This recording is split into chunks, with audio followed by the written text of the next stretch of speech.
Okay, I'm going to call to order this regular City Commission meeting of Monday, April 21st, 2025. All please rise for the Pledge of Allegiance. I pledge allegiance to the flag of the United States of America and to the republic for which it stands, one nation, under God, indivisible, with liberty and justice for all. As always, we begin by acknowledging the land on which we gather is the territory of the Ottawa and Chippewa peoples who have stewarded this land throughout the generations. Thank you for your strength and resilience in protecting this land and inspiring us to uphold our responsibilities to do the same.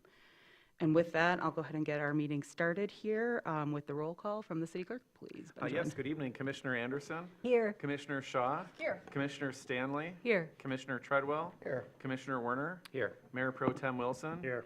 And Mayor Shamrow. Here. We'll move on then to announcements from the city manager. Thank you, Mayor Shamrow. I have a few announcements this evening. Today is the last day to take the Hickory Hills Winter Survey. We encourage those who recreate at Hickory Hill to provide their input so we can better plan for the future. The survey may be found on the Hickory Hills page on the city's website. April is Fair Housing Month. The city will be working with the Fair Housing Center of West Michigan through our CDBG initiatives.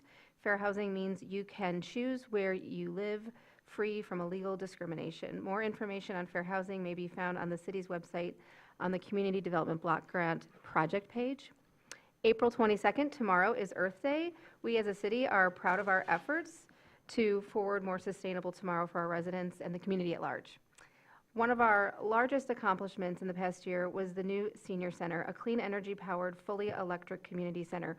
We invite the community to celebrate the milestone during the grand opening celebration on April 30th from 2 to 6. And lastly, I know that this has already been reported on, the fire that was in the Pines last week, but I did want to acknowledge that employees of the City Department of Public Services, our Streets Division, Chris Hatanga and Matt Radke, were working near the Pines when they spotted heavy smoke coming from the nearby camp spot. They rushed over to find the tent and belongings on fire. Matt immediately called 911 while Chris grabbed a fire extinguisher from a city truck and worked to contain the flames.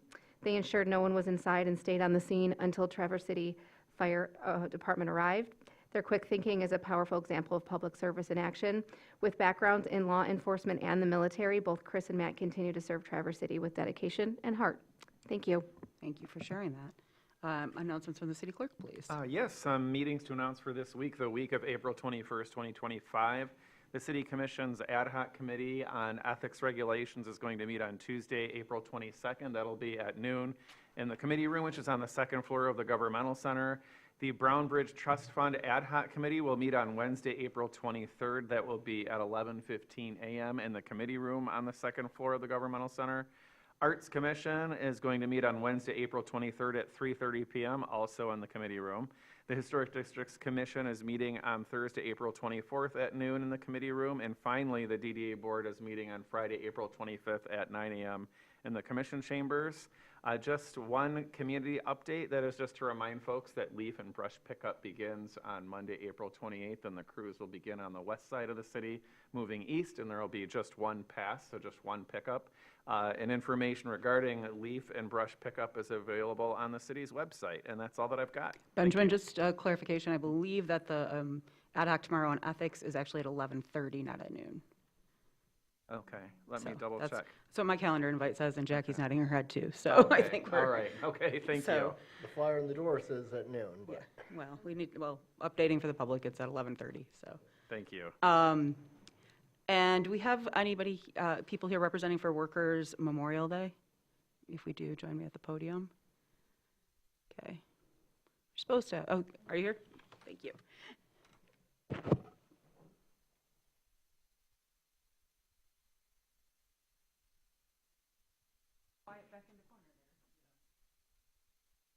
Thanks for coming.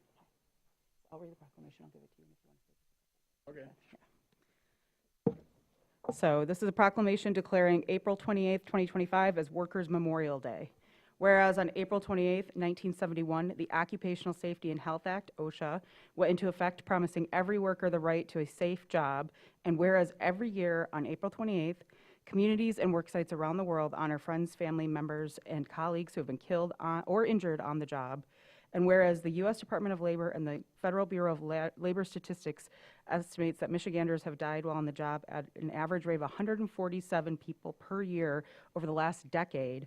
And whereas the 2024 Census of Fatal Occupational Injuries found a worker dies every 99 minutes from a work-related injury, and whereas it is appropriate to honor the memory of the courageous and dedicated members of Michigan's labor force who have been injured or disabled or have died as a result of workplace accidents, and whereas we remember those who have died in workplace catastrophes, suffered occupational-related diseases, or have been injured due to dangerous conditions, and whereas recognition of the integrity of Michigan's workforce and its achievements on behalf of the economic growth of our state, and whereas the city, township, and county wish to pay tribute to the workers who have died or have been injured or disabled in workplace accidents, we honor the contribution of Michigan's workforce and call for increased workplace safety. And whereas the city of Traverse City renews our efforts to seek stronger workplace safety and health protections, better standards and enforcement, and fair and just compensation, and we rededicate ourselves to improving safety and health in every city workplace. Therefore, I, Amy Shamrow, Mayor of the City of Traverse City, hereby proclaim Monday, April 28th, 2025, as Workers' Memorial Day. Thank you for coming, and that's so important right now to talk about, so I'll let you speak for a couple minutes. Hi, my name is Dave Fashbaugh. I'm the Business Manager and Financial Secretary for IBEW Local 498. It covers this area, 17 counties in northwest lower Michigan. Our labor union, like most all labor unions, support job safety. That's the biggest thing why labor unions were started.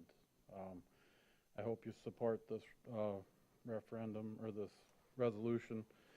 And we're not, we have worker deaths here. We just don't see it in the news. Somehow they don't get published.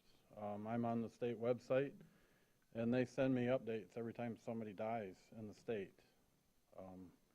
We've had 2 deaths, I believe, here in this county in the last, I think, 9 months. One was a roofer, and can't remember what the other craft was that died. So it's not a non-union issue. It's a worker issue, a safety issue, and everybody needs to go to work and be able to know that they're going to come home as safe as they can to their family or whatever they got going on in their life. But thank you for supporting this resolution. Okay. All right. Thank you. Yeah, thank you. And I did just want to clarify 100% that ethics ad hoc committee, I know the calendar invite says 11:30. The agenda that was posted does say noon, so it can't start until noon tomorrow. I apologize for the inconvenience, but we'll send that out officially. It is noon that it begins tomorrow. Thanks for the clarification.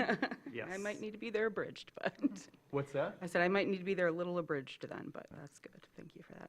And thank you for Mr. Fashbaugh for coming and representing here. I think it's as you pointed out, an issue that we don't always take note of and when it's not in the news, but it's very important and very much affects a lot of people, especially in northern Michigan. So thank you for being here for that. All right, with that, we will move on to the consent calendar, and I'll hand that back over to Benjamin. Yes, the purpose of the consent calendar is to expedite business by grouping non-controversial items together to be dealt with by one commission motion without discussion.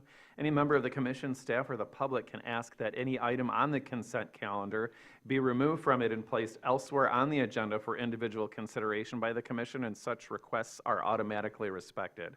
If an item is not removed from the consent calendar, the action noted in parentheses on the agenda is approved by a single city commission action adopting the consent calendar. Item 1, consideration of approving the minutes of the April 7 and April 14, 2025 meetings of the city commission. Approval recommended. Item 2, consideration of enacting an amendment to the Traverse City Code of Ordinances to provide for collection methods for non-lienable water accounts. Enactment recommended. Item 3, consideration of enacting an amendment to the Traverse City Code of Ordinances to provide for collection methods for non-lienable sewer accounts. Enactment recommended. Item 4, consideration of enacting an amendment to the Traverse City Code of Ordinances which would expand sewer consumption timing for calculating irrigation charges. Enactment recommended.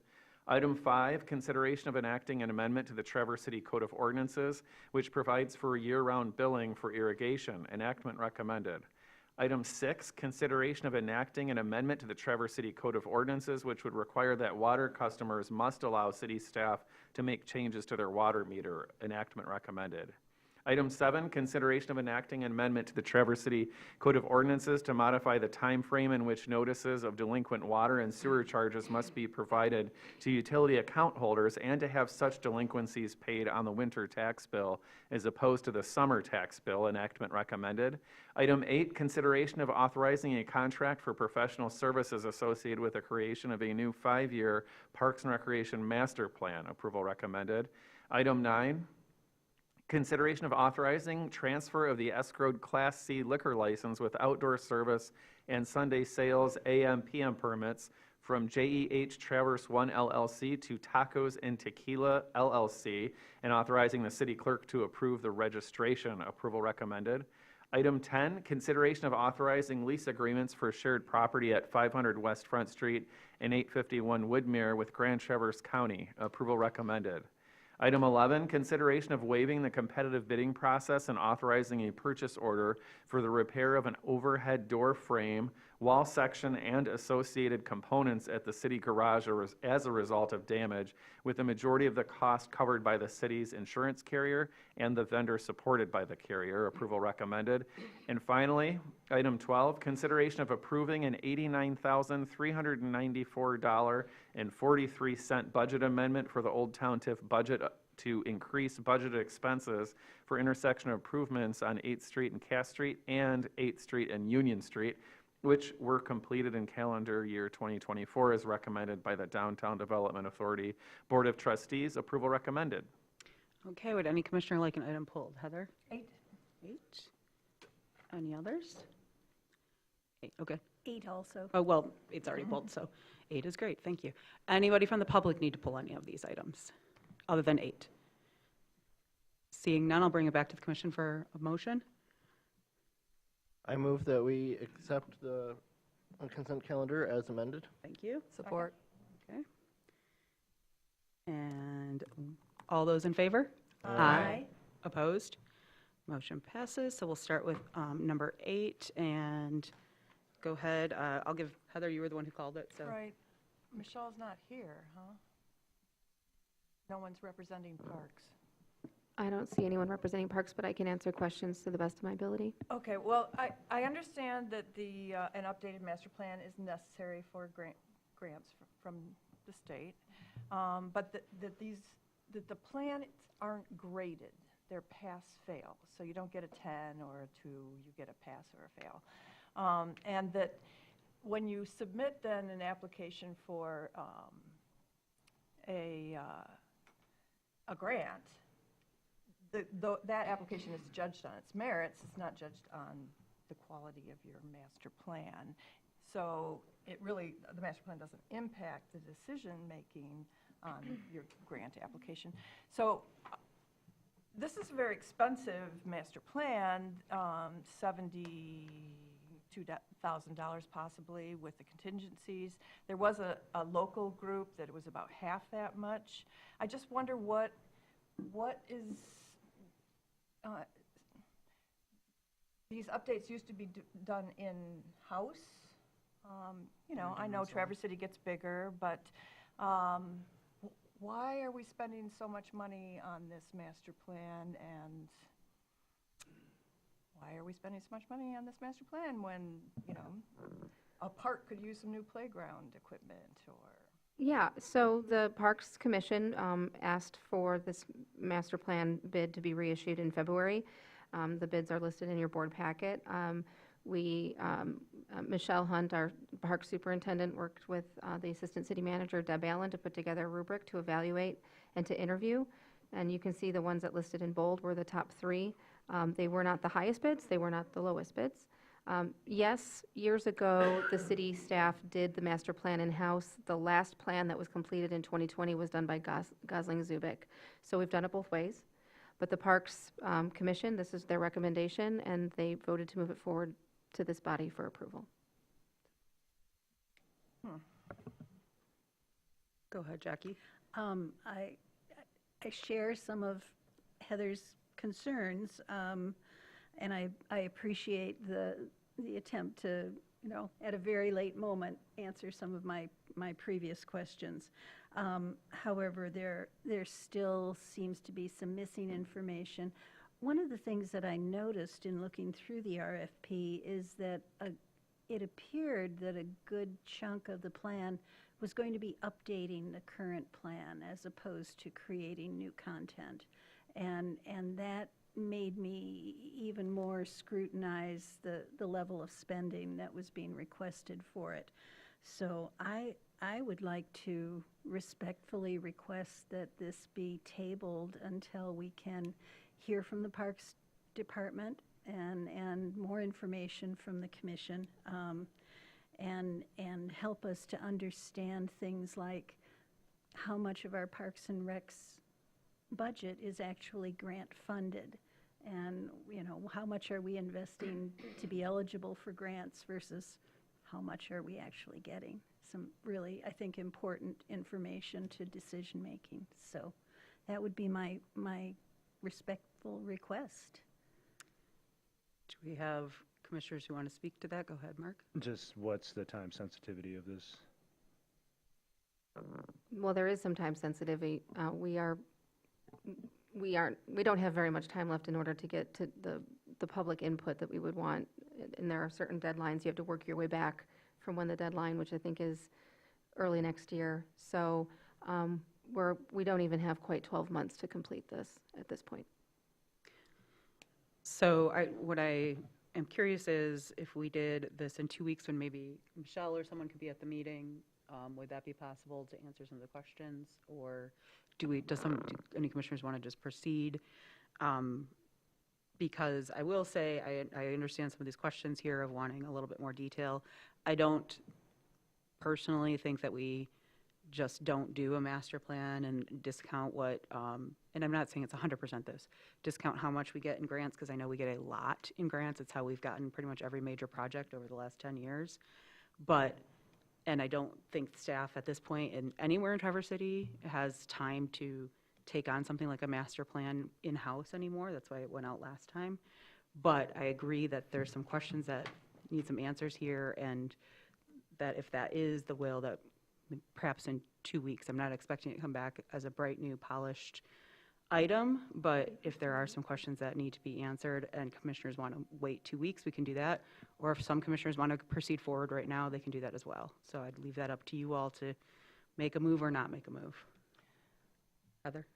Yeah, we've gone from an item that was removed from agenda that was about a $200,000 master plan rewrite to a $70,000 master plan rewrite. If it's only just adding to the current master plan, it's not actually a whole new master plan. I think we need some information from Michelle Hunt. It's still a lot of money.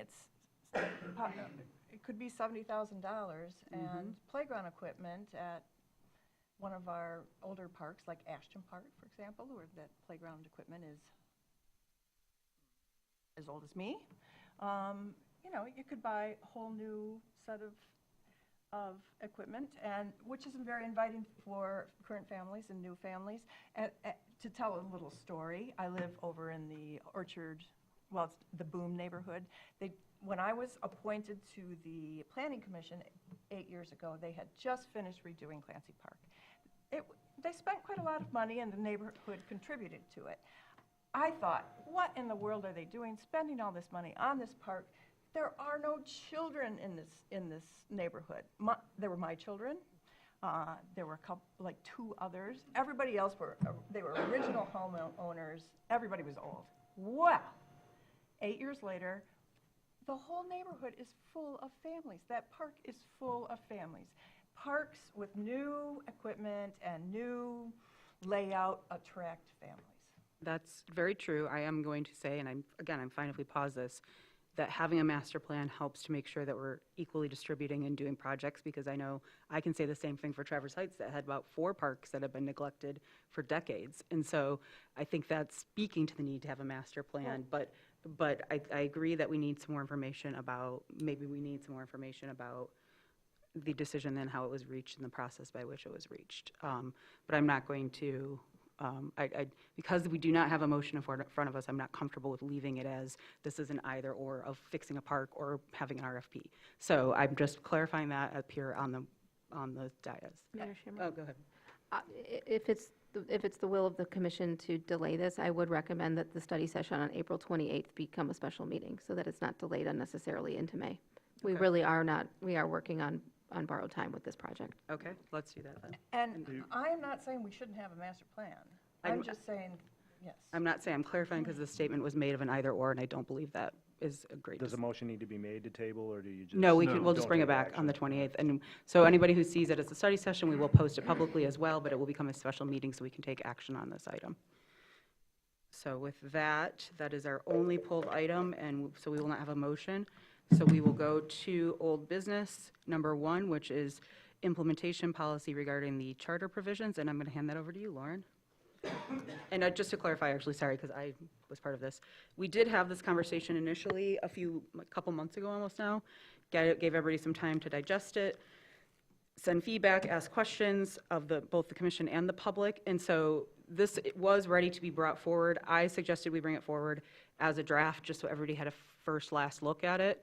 But continue to proceed with the policy. So Lauren is just going to kind of tee up how we got to here and how we went from the last iteration to this one, and we can keep the process going. Sure. If I may, just real quick. Sorry, I think Lauren, we're jumping all over you. I think the idea is to not have any action on this item tonight. Right, and that I does did say email that. that clarification out today. Yes. Just to be crystal clear on that piece. Thank Yes. you. Sure. So you did a pretty good job actually summarizing it, Mayor. I don't have a whole lot more to say. We did get some feedback from several members of the public, and I took notes from the last meeting, the feedback that the commissioners had, and so actually Benjamin and I sat down and tried to do our best to incorporate that into the draft while keeping the spirit of making sure that we have a neutral ballot question. We added a little bit more detail to the ballot question and clarified that that the vote would happen before any city commission action, but after all the other requirements under whatever act that particular TIF was under, what that act requires, but before the city commission would be required to act. And we just moved some of the language from the actual ballot question up into the preamble, so we could accommodate some of that additional detail that the commission was working for, because the ballot question has a word limit and the preamble doesn't. So that's the reason why that language was moved up. And then under number 4, the pre-existing TIF, we took the language that was suggested by a member of the public and just tried to incorporate that into that particular number. So that is the summary. Great. And I will take notes on your conversation tonight, and we'll go from there. Well, I'll just say too, if anybody doesn't have the packet right in front of them, you can see the edits that were made since the draft to reflect some of the items that Lauren just summarized. And again, this is how this will go on a ballot, so details are important, as was noted at the last one, but they are also limited to be understanding of people trying to show up to vote. So it won't include a 5-page plan in it. So moving on with that, what questions do we have or comments on it? Go ahead, Jackie. Lauren, could you please help me to understand the preamble? You know, what does it look like on a ballot? Does it appear on a ballot, or is it not Absolutely. there? Yes, it does appear on the ballot, yep. It appears as a paragraph right above the actual question. So that whole thing would be on the ballot for people to read. It's just that there's a requirement for a word limit for the actual question, and that's just the way that election law is. We can't change it, but we are able to add a preamble that kind of gives some more of that background. Any other questions or feedback? Go ahead, Tim. Yeah, since we do have emails, or what I saw with 2 members of the public, Mr. Minervini and Mr. Bimber, would it be possible to request that the city attorney meet with those individuals to discuss what they've brought forward in their emails, rather than us trying to parse like what's here, what's there, this, that, the other. Lauren, I think you touched on it in your overview that when you were saying that you had gotten some input, did that include some of those folks that had those emails and you were able to have conversations or anything? I didn't have conversations. I had their letters that were sent in with their input in it, so, you know, Well, it's just, we got emails even in today. the past couple days. Mhm. Uh, Go ahead. I was think it'd be best if we just keep that within the public record and then take that into consideration amongst us all, both sides of things. If we start suggesting that the attorney meets with every individual that writes in, it could become very cumbersome and/or create the illusion that a few individuals are shaping the city instead of the people that were elected by the people. Yeah, because my understanding is that, looking at some of the emails we've gotten in the past, and I know, well, I'll leave it at that. The emails are public. Go ahead, Heather. Yeah, and Tim mentioned Fred Bimber and Mr. Minervini, but he didn't mention Judy Nelson. And I thought Judy Nelson's email was particularly concise, and I thought all of her edits were clear and made the whole amendment much easier to understand, and less, there was less wiggle room in there, less for problems like with, that we had with the tall buildings implementation, for example, where you just leave out a single word and you end up with some other kind of meeting. I would look at, personally, I thought Judy Nelson's edits were perfect. Okay, go ahead, Tim. Yeah, no offense was meant. I didn't have a chance to read that email, and I slipped my mind that I actually saw that I had an email from that individual. Okay. I guess first I would say, because I was looking through my email, sorry, that is why I was pausing, but we did have an email from Fred Bimber, and we did have from Raymond Minervini and some others. I guess because they just came today, I haven't had a chance to digest them all, and I don't know that they're radically different than anything that Lauren has looked at. So we would bring this back in a couple of weeks.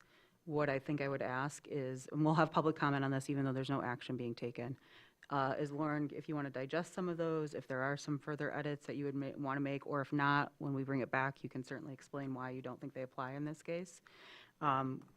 Again, this is why we wanted another meeting and not just the initial one we had, because when these do come back, there does tend to be more. That said, we could have meetings ad nauseum for the rest of our lives, and somebody will always think of something and add, and I'm not trying to diminish that, but that's why we do want to keep a schedule going, but we also want to take into consideration what people have said. That's why I wanted this to come on without a motion or without any kind of action being taken, so that this would be a chance after a big pause since the last time we discussed it to have more feedback come in and have the city attorney be able to look at that, and others be able, us as the decision makers, be able to look at that.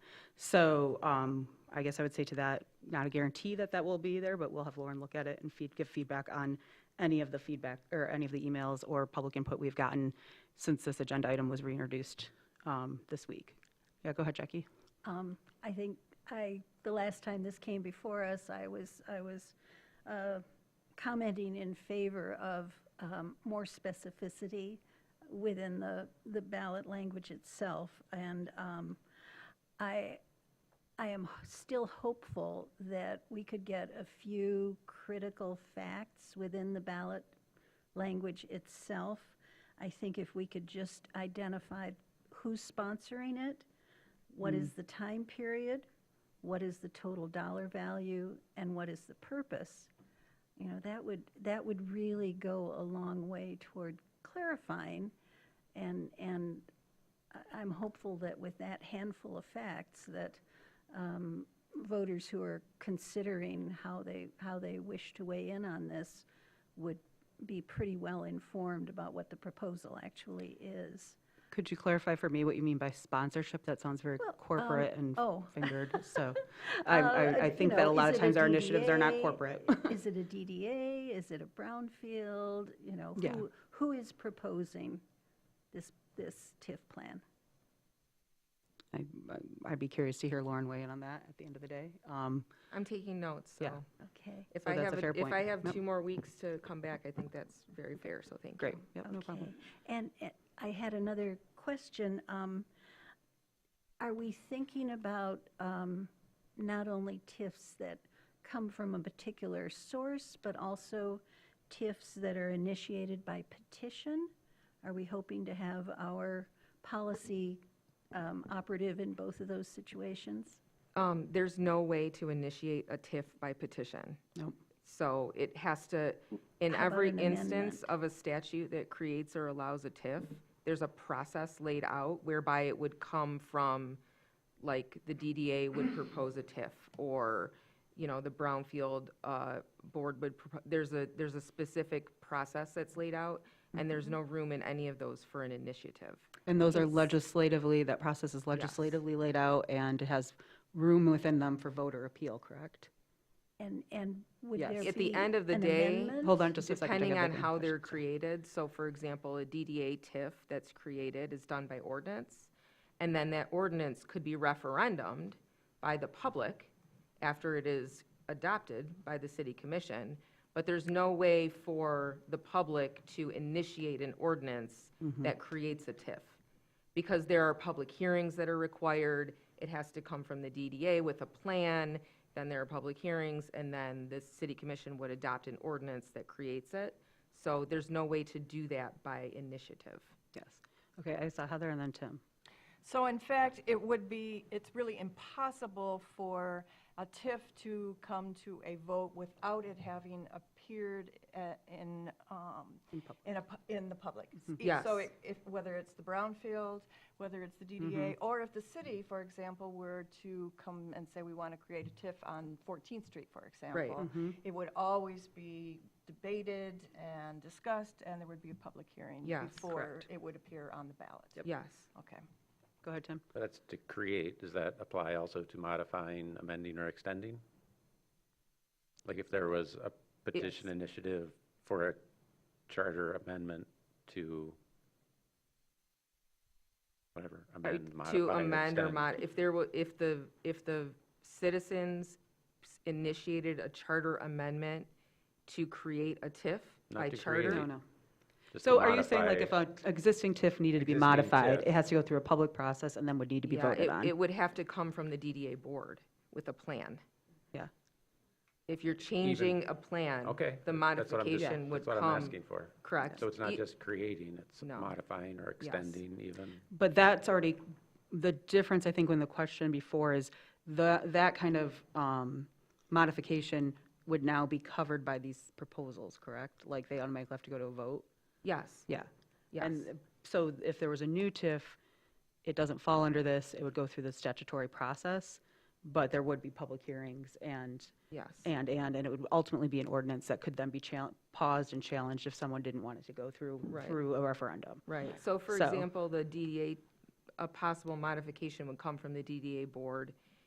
In the case of a brownfield, it's a county brownfield, so the brownfield would come up with the modification, and then the city commission's required to concur in changing a plan. So it will always come through that statutory process to the city commission. And the intention of the policy is to make clear that if something does come to the city commission for that kind of an action, that the vote would occur before the city commission takes any action to approve or amend or change the TIF and the TIF plan. Does that make sense? Mostly. Would that include a petition by the public to end a TIF? Not once it's formed, if it's already gone through, and let me clarify, ask this is for my own, wrapping my head around what you're asking, Tim, if it's different. So like if somebody wanted to end TIF 97 tomorrow, would they be able to do that? Is that Well, what you're asking, Tim? Yeah, if they collected enough signatures to get it on the ballot, to put it before the electorate, that they wanted to end TIF 97 in 2026 instead of 2027. right, I don't know the answer to that as I sit here, but if we're talking about TIF 97, you have to look at you can't just end a TIF, you have to look at all of the encumbrances on that TIF. So the city commission also couldn't just end a TIF, it's more complicated than that. So we'd have to look at that a lot more closely to understand whether that's even possible. And before we get too far afield, this is the implementation of proposals 1 and 2, which do not apply to ending a TIF early. That would be a referendum or something else. That would be a different legal question, correct? No, but it ties would it- into this If if it we're saying modifies that the TIF, Oh, I see what you mean if for a the modification. petition is not allowed to have anything to do with TIFs. right. So I guess I would ask you to consider it. Mhm. Thank you. I'd be curious where we'd get into that quick. I'm going to say Heather and then Jackie. Yeah, just one more thing, one more accolade for resident Judy Nelson and the problem with the endless ballot, well, I guess you would call it amendments, the endless ballot amendments coming up over and over again with the same wording, trying to get a different answer to the question. For example, if the DDA were to submit a proposal to extend the TIF this year, and then the same one next year, and the same one next year. Judy Nelson very neatly approached this problem, and I think solved it very well. We can have that weighed in on that when we bring this back. Go ahead, Jackie. I just wanted to get a sense of the timeline. Are we under time pressure here? I Help us think to understand that, please. when we discussed it, we're not under a heavy timeline, but I also don't want us to get into another 2 months from now, we're bringing it back, and it's not fresh for everybody, and we're rehashing kind of that kind of like what we're doing right now. We put it out there as a draft, it's sat for a while, we've gotten some more feedback. I'd like us to have more of an iterative process, so it's not quite as much time in between. We might go through the iterative process 4 times if we're still finding new and relevant things, but at the same time, we're getting some good feedback from the public and from commissioners. Lauren's been able to sit with a lot of stuff, so there's no rush on it, but voters voted. I think we need to have a policy for them before November. It would be great, I think. I don't think any of us are trying to drag this out, so that's a year after it was adopted and we're still not doing anything with it. But I want us to also feel like the community has had plenty of time for input and not being rushed, so, Thank you. yeah. Anything else for that? We've talked about the agenda on this, so I'm talking for everybody, sorry. Any other questions? We do have the emails here, and we will have public comment on this in a moment. But anything else from the commission that you're looking for? Okay. Though this is not an action item, there is no motion. I will open this up for public comment right now. Benjamin, if you want to kick it off, and if you want to make comments, please feel free to line up, and we'll get that started. Yes, anyone wishing to comment, we just ask that you come to the podium, state your name and address, indicate if you're a city resident, non-city resident, or city business owner. We have a 3-minute time allotment. When your time has elapsed, the timer will beep. And finally, as always, we ask that all language be respectful to everyone. Thank you. Hi, Raymond Minervini with the Minervini Group. I heard a very complex discussion about a complex topic, implementing TIF. The 2 charter amendments, 1 and 2, I'm more familiar with the Brownfield side, so I'm speaking to the Brownfield component of the 2 charter amendments. This is a very drawn-out process to seek an approval for a brownfield plan. It involves the state of Michigan, the County Brownfield Authority. As you could imagine, the cost and time involved in pursuing approvals, or even the preliminary approvals with those entities, is a tremendous hurdle to overcome. Add to that a vote of the electorate presenting the very same complex discussion to the vote of the people without having some sort of validation or review at the public level, like this body here with professional staff, I think is really a short changing the public process. What I'm asking for is the same courtesy that was afforded to Safe Harbor when this body gave a resolution of support, I believe, last year, when to avoid a situation where there'd be a lengthy and costly pursuit to modify the SLUP. Well, speaking of lengthy and drawn-out processes for approval, a brownfield plan, for example, is one of those types of processes. Why not present at a preliminary point to this body the merits of a brownfield plan for approval and have it discussed for a resolution of support or not, or don't take action prior to an entity pursuing affordable housing, pursuing infrastructure improvements for the city, but all public benefit. That's the predication of a brownfield plan is based on public benefit. Why not have that discussion at this level before it's taken to the vote of the people and put on the ballot, which is another costly and expensive and drawn-out process. So that was part of my communication to the City Commission today, and I would ask that something like that be considered among the other topics of discussion for this very complex issue. Thanks. Thank you. More public comment? I appreciate everybody being Midwest nice, but can we keep the comments rolling?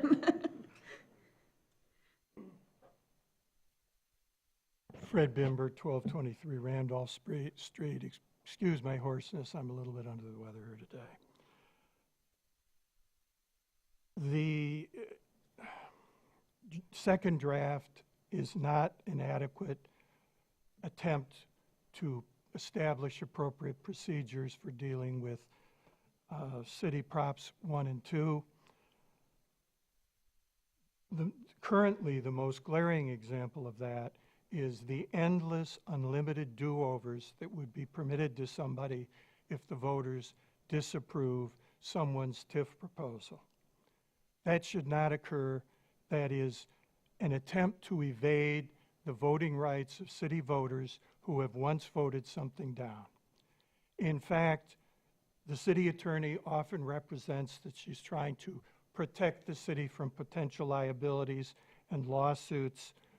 Let's take a look at that and look at what way the City Commission could, by changing the procedure that's proposed at that point, actually protect the city. What I have proposed in my proposed implementation procedure is that if a proposal is voted down by the voters at an election, the City Commission convene within 60 days of a certified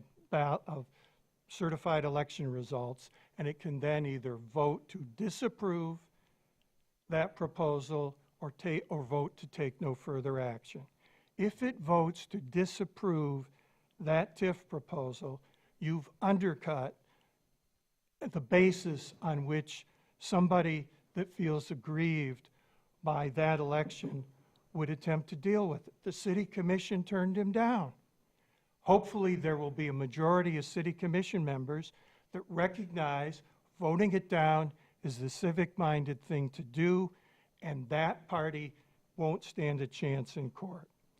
I disagree with the city attorney's very restrictive view of what ballot language is supposed to include. As Judy Nelson has indicated in her suggestions, there's a statute that says, first in order, the ballot is supposed to inform voters what they're voting on. And finally, this policy that gets entered does need to recognize that proposals affecting or proposing to change TIF plans can come through initiative petition. We wouldn't be seeking to create them. We would be seeking to limit or shorten or terminate them. We can do that by initiative Mr. petition. Bimber, thank you for your And comments. this policy needs to be able to deal with it. Thank you.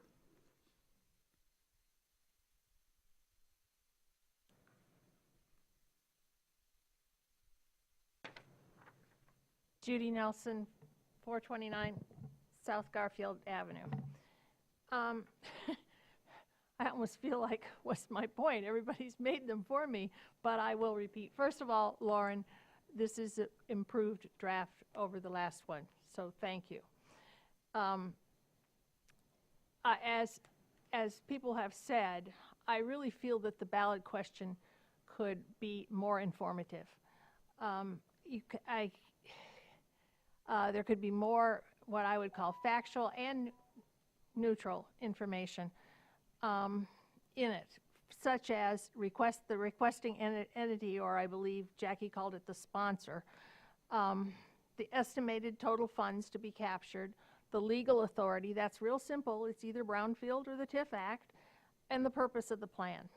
I can actually envision that we would, the planning department wants to do corridors and wants to do corridor TIF plans. I can envision 14th Street being a corridor TIF plan at the same time that somebody has a property there that they're developing as a mixed use and housing, and it would be on the ballot at the same time. And they would both be on 14th Street, and they would maybe have a different time frame, but most voters aren't going to know the time frame very well without the other information.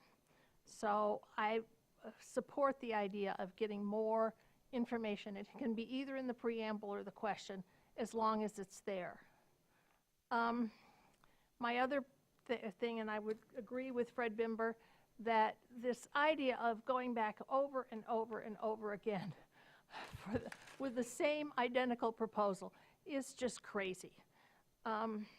It's a waste of time. It is bad public policy. It undermines the previous election results and the voters.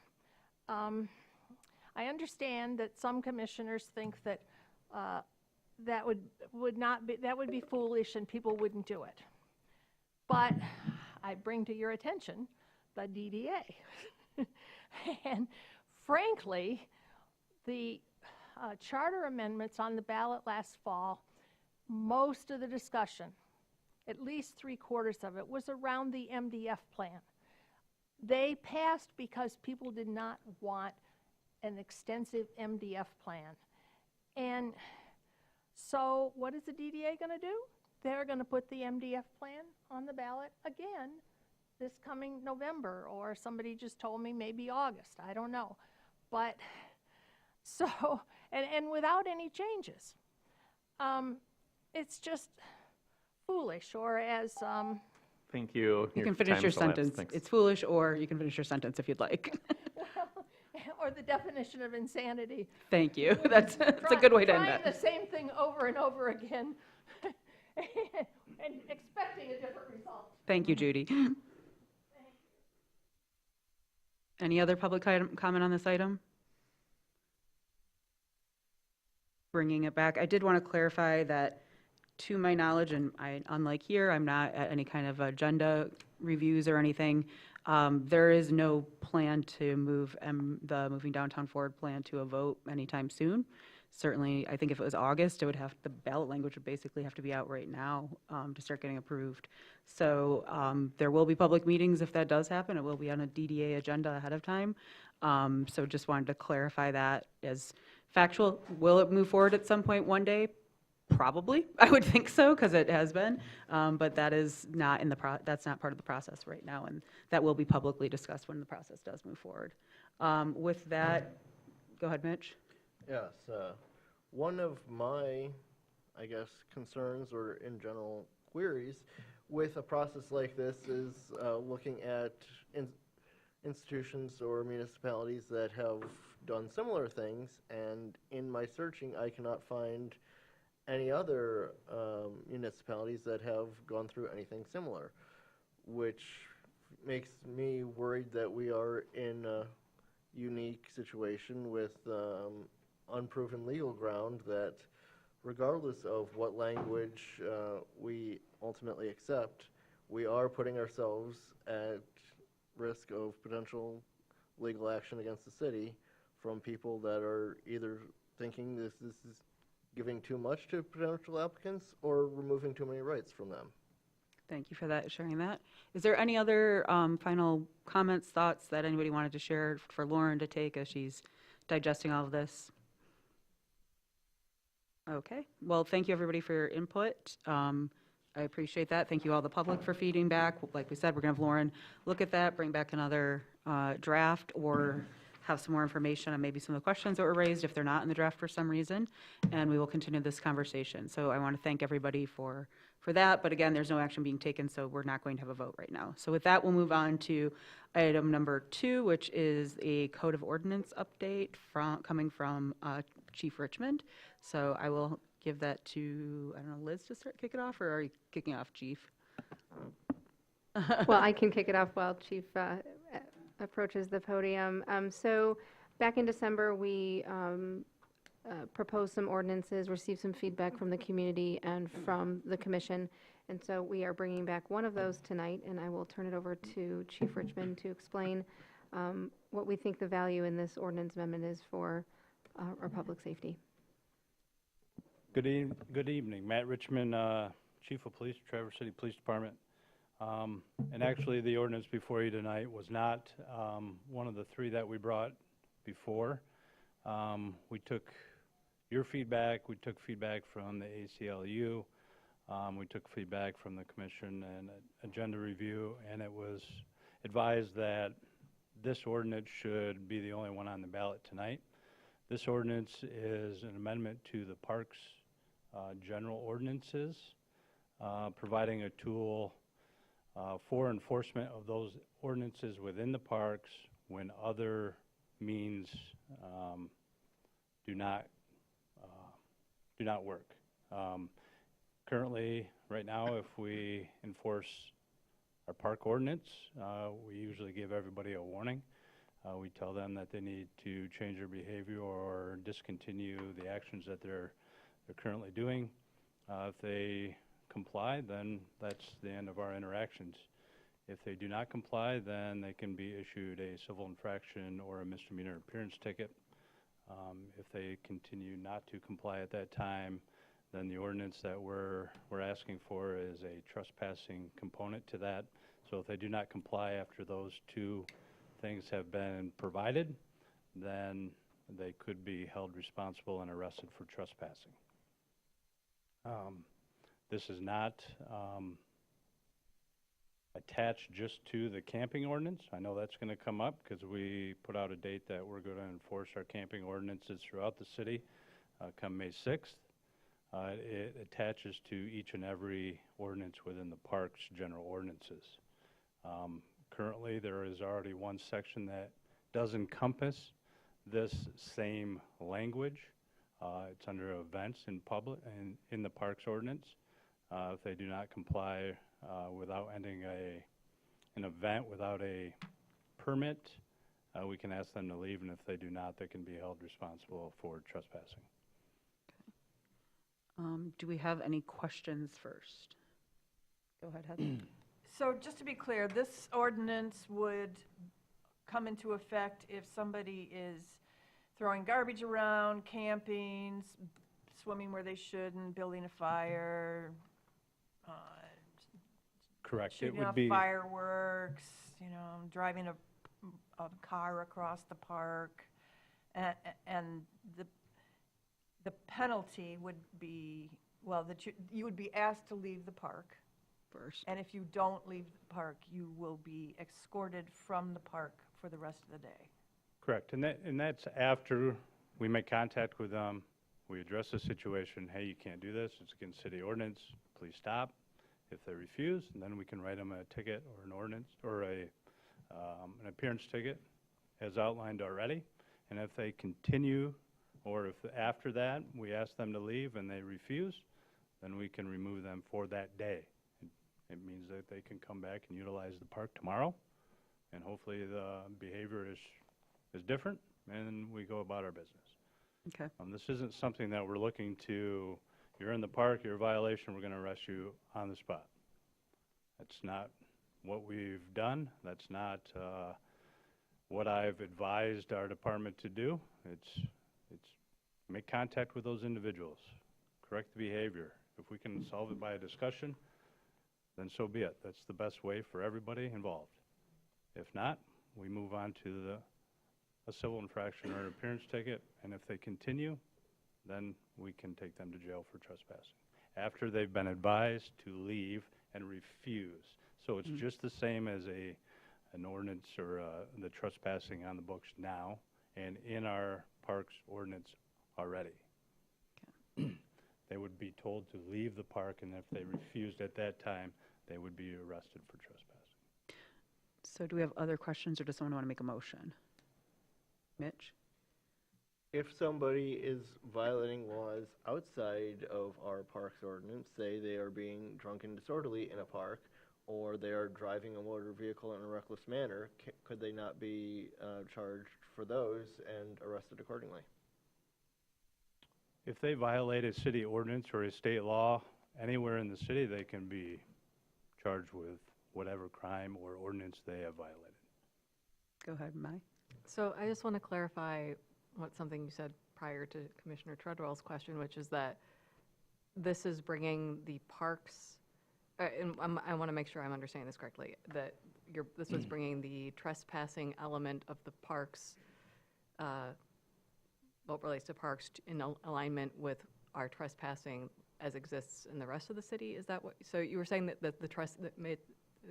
can you clarify There's that, there's a state law for trespassing. If you're on somebody's property, private property, and you're unwanted, we have the individual ask you to leave. We will ask you to leave as well. If you leave, that's the end of the interaction. If you do not, then you can be held criminally responsible for trespassing. The trespassing that would be amended for this ordinance works in the same way. Again, we see a behavior that is against the parks ordinance. We address it. If they do not comply, we can cite them. And then if we ask them to leave the park for the day and they refuse, then we can apply the trespassing. so currently, the trespassing law that exists is the state level, and that applies to private property, but not public land. Is that correct? Correct. It can apply to public land as well, but that element of the warning and asking to leave has to be accomplished before trespass can is effective. And so on private property, it's the private property owner that would ask the person to leave, and on public property, it would be an agent of the public property owner. So in this case, a police officer would ask the person to leave, and if they didn't, then the trespass statute would go on. Does that make sense? It's that element of the notice and the request to leave that is being put into the ordinance. So if, however, let's say that this didn't exist, could a police officer, without passing this, can a police officer give those warnings to trigger the trespass statute that exists at the state level? Yes, but I don't think that the prosecutor would enforce it without that being memorialized in the ordinance. Do we have other questions or a motion?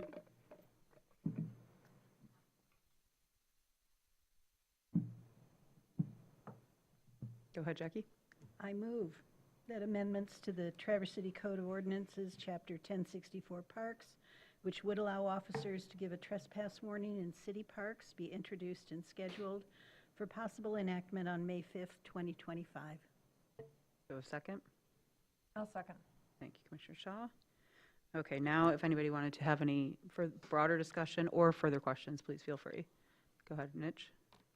As some of you might have guessed, I am not in support of this. I feel that we do already have enforcement mechanisms in our parks ordinance, and for various other crimes of both against both state law or city ordinance, we do have mechanisms to allow those people to be arrested for those crimes.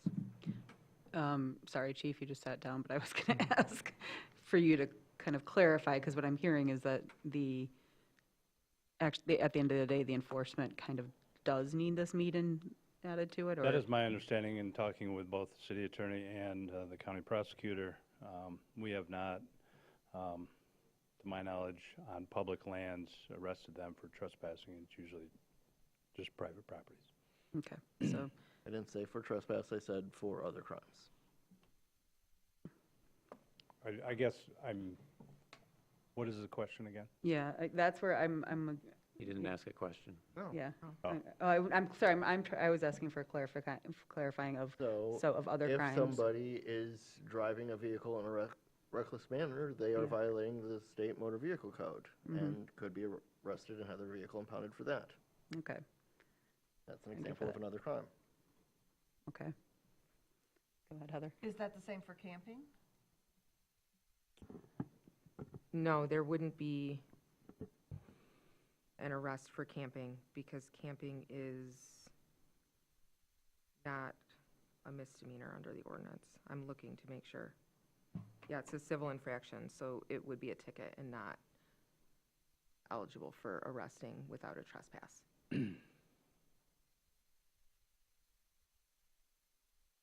Okay, any other comments then or questions from the commissioners? Seeing none, then thanks, Chief. Sorry, I dragged you up. I'm just trying to clarify everything so I have it right. We'll open this up now to public comment. If anybody would like to make some public comment, please approach the podium.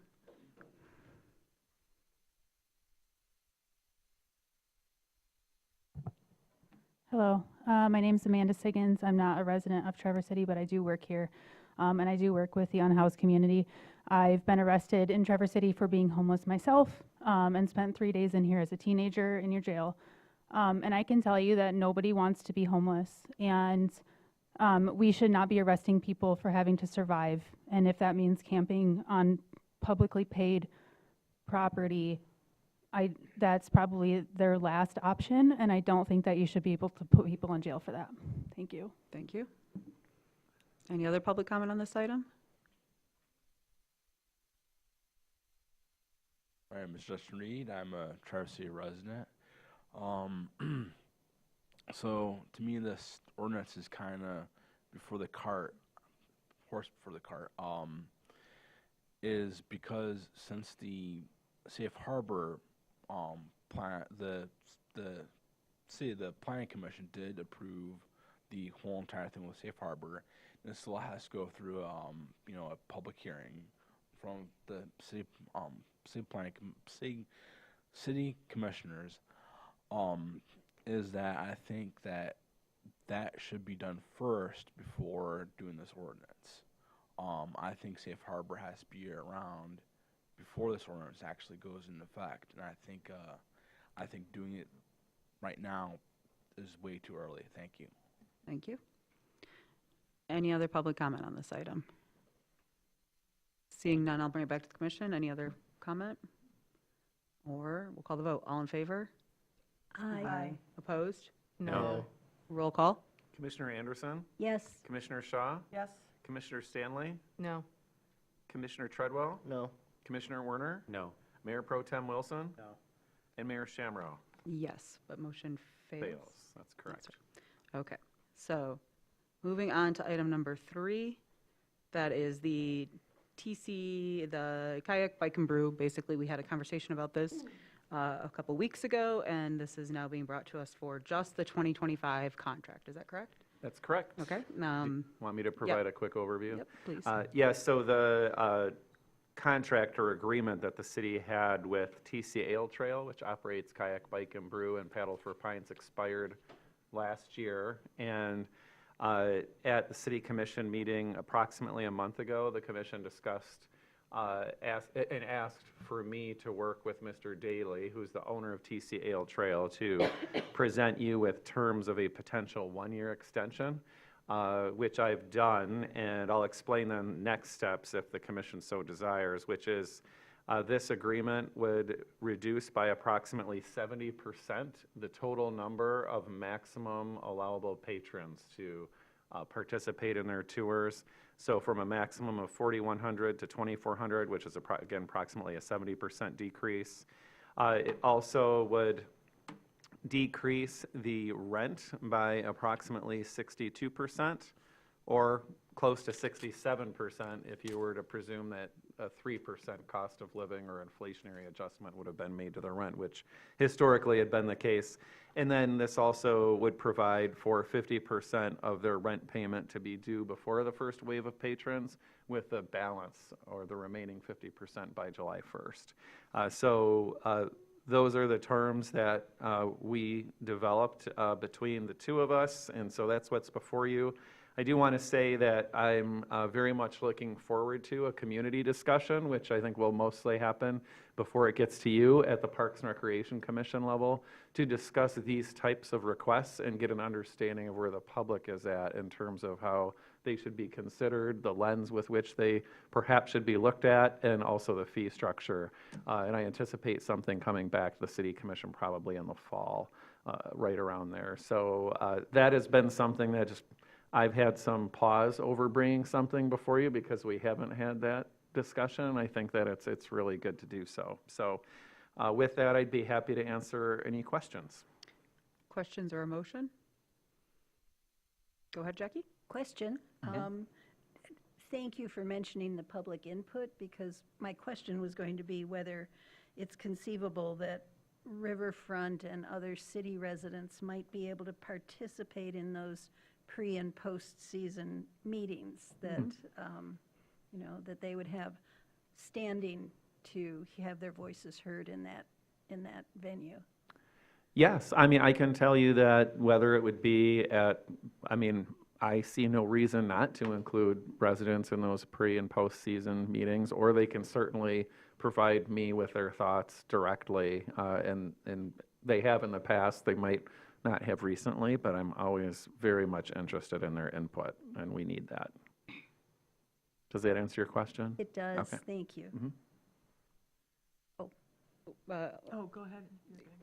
You can hold the floor, Jackie. Heather, go ahead, please. This is a different, Okay, go ahead. different topic. I just wondered, was the Fish Pass Advisory Board, I mean, have they worked it all out, how to get through all that? And Yes, I building can't say mass? necessarily officially the Fish Pass Advisory Board, but folks who are involved in Fish Pass, including our Public Services Department, have reviewed this plan, and they'll certainly, you know, be weighing in throughout Fish Pass, and we'll make adjustments as needed. Good. Well, I also look forward to some public engagement on how our river in the city is being used, and also the erosion issues. We have some serious erosion issues due to people not accessing the river in the right way, and, you know, scrambling about on the banks. Must be some way to lessen that harm that's being done to the riverbanks. So, not to mention just maybe too many people at one time. But I do appreciate that this has been cut down by half, really. So that's a start anyway for this year. Yeah. So, Tim, did you have a question? No, I'll make the motion thank you. that the mayor and city clerk execute an amendment to the agreement with TC Ale Trail for its kayak, bike, and brew and paddle for pints events, with the terms as generally outlined in the city clerk's April 17, 2025 communication, with such amendment subject to approval as to its substance by the city manager and its form by the city attorney. Support. Thank you, Commissioners Warner and Treadwell. Any other comments or questions? Go ahead, Jackie. Sorry, you did have yours up, and I totally forgot. No worries. In a blue sky world, I wondered if the rental fees could become part of a dedicated fund to restore and enhance the features of the park. You know, if there's damage to landscaping, if additional trash management funding is required, I wondered if those could go directly to restoration of the facilities that are being used. The answer is yes. If the city commission wanted to so dedicate those funds, that's something that absolutely can be done and is within your purview. As we move into the policy discussion. Yes. Yeah. Yeah, or even with adoption of the budget in the coming year. Yeah. Thank That's a you. good point, yeah. Yep, Mitch, go ahead. I am glad that we have an agreement that we're able to move forward with for the coming season, and I do look forward to the hopefully robust public process to decide what the plan should look like going forward. As we have seen in the flood of emails we've received over the past couple of days, there is a lot of interest in being able to have liveried operations on the Stritch River, and I hope that into the future, many more people are able to enjoy our city from that waterfront perspective. Good point. Anything else? All right, with that, I will open up for public comment. Does anybody have public comment on this item?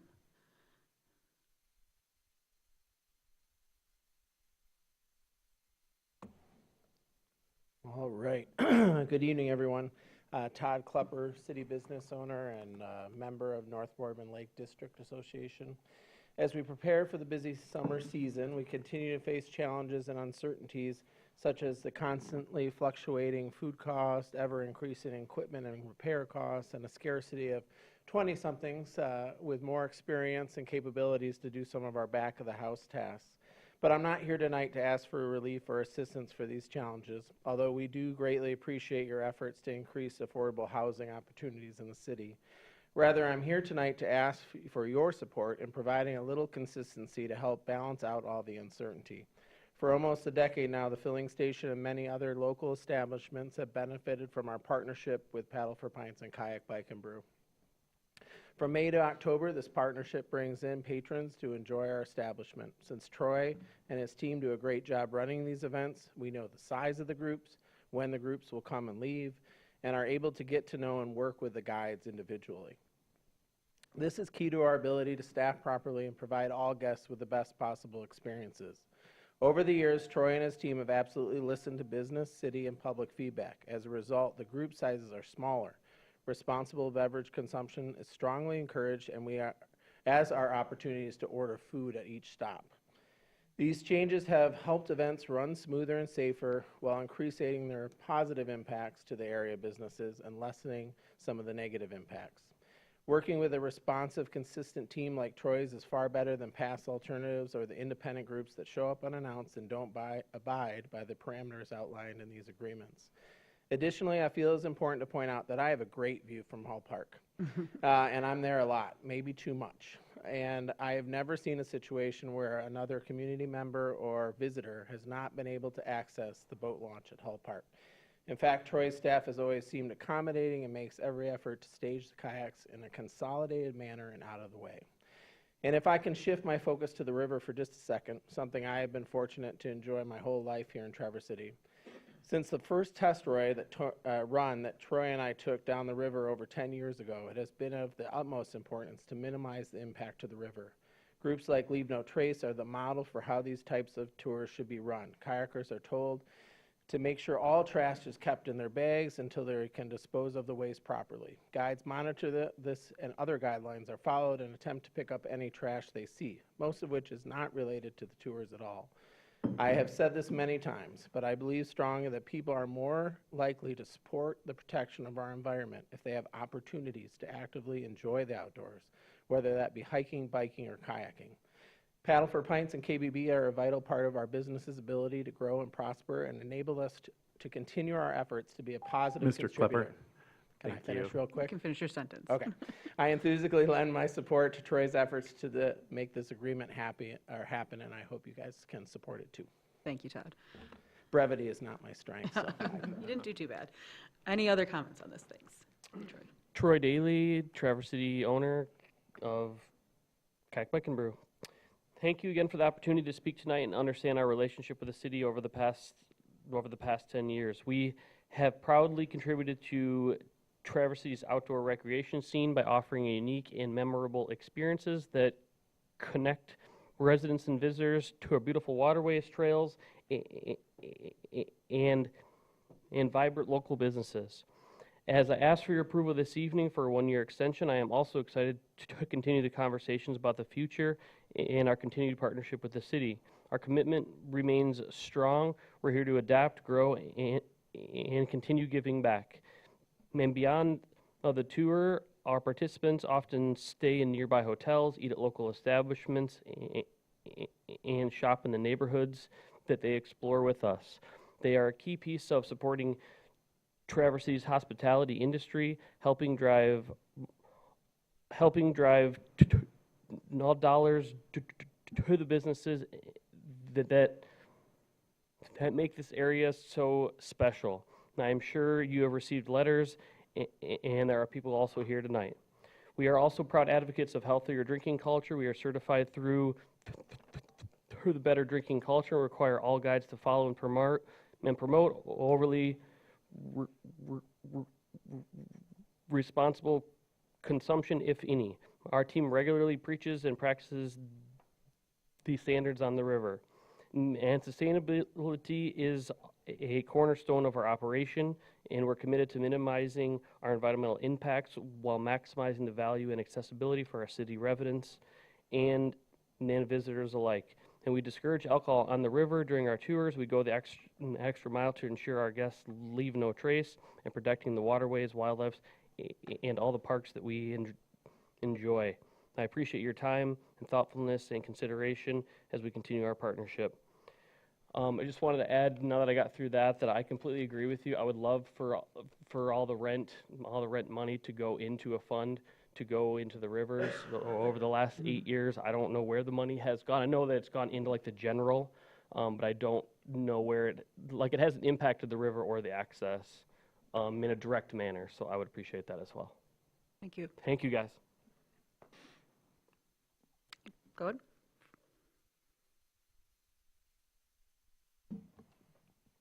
Hi, my name is Russell Springsteen. I reside at 301 North Cedar Street. I own Right Brain Brewery at 225 East 16th Street.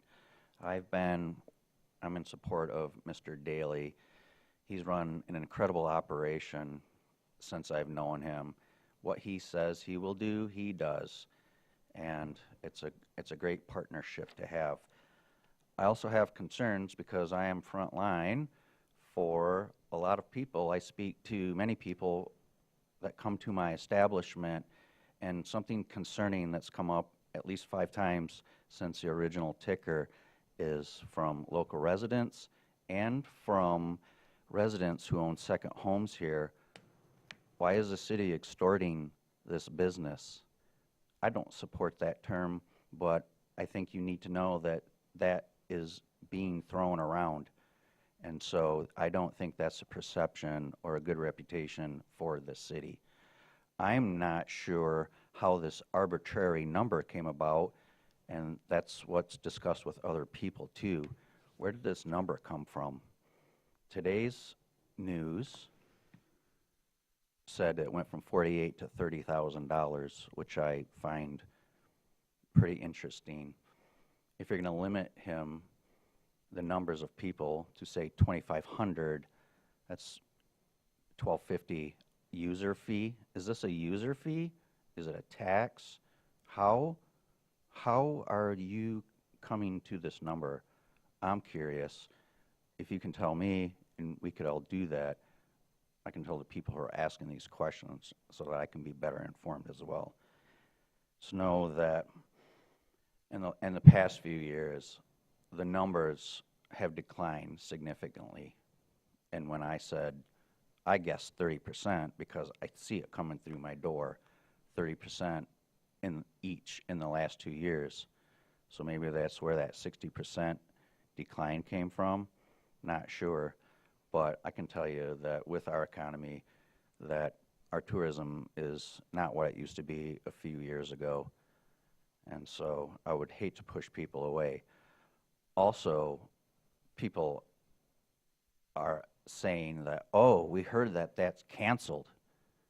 That's not a good thing for this man's business if the tourists coming up here already believe that that is not happening this year. So that's a perception from the consumer that we need to change.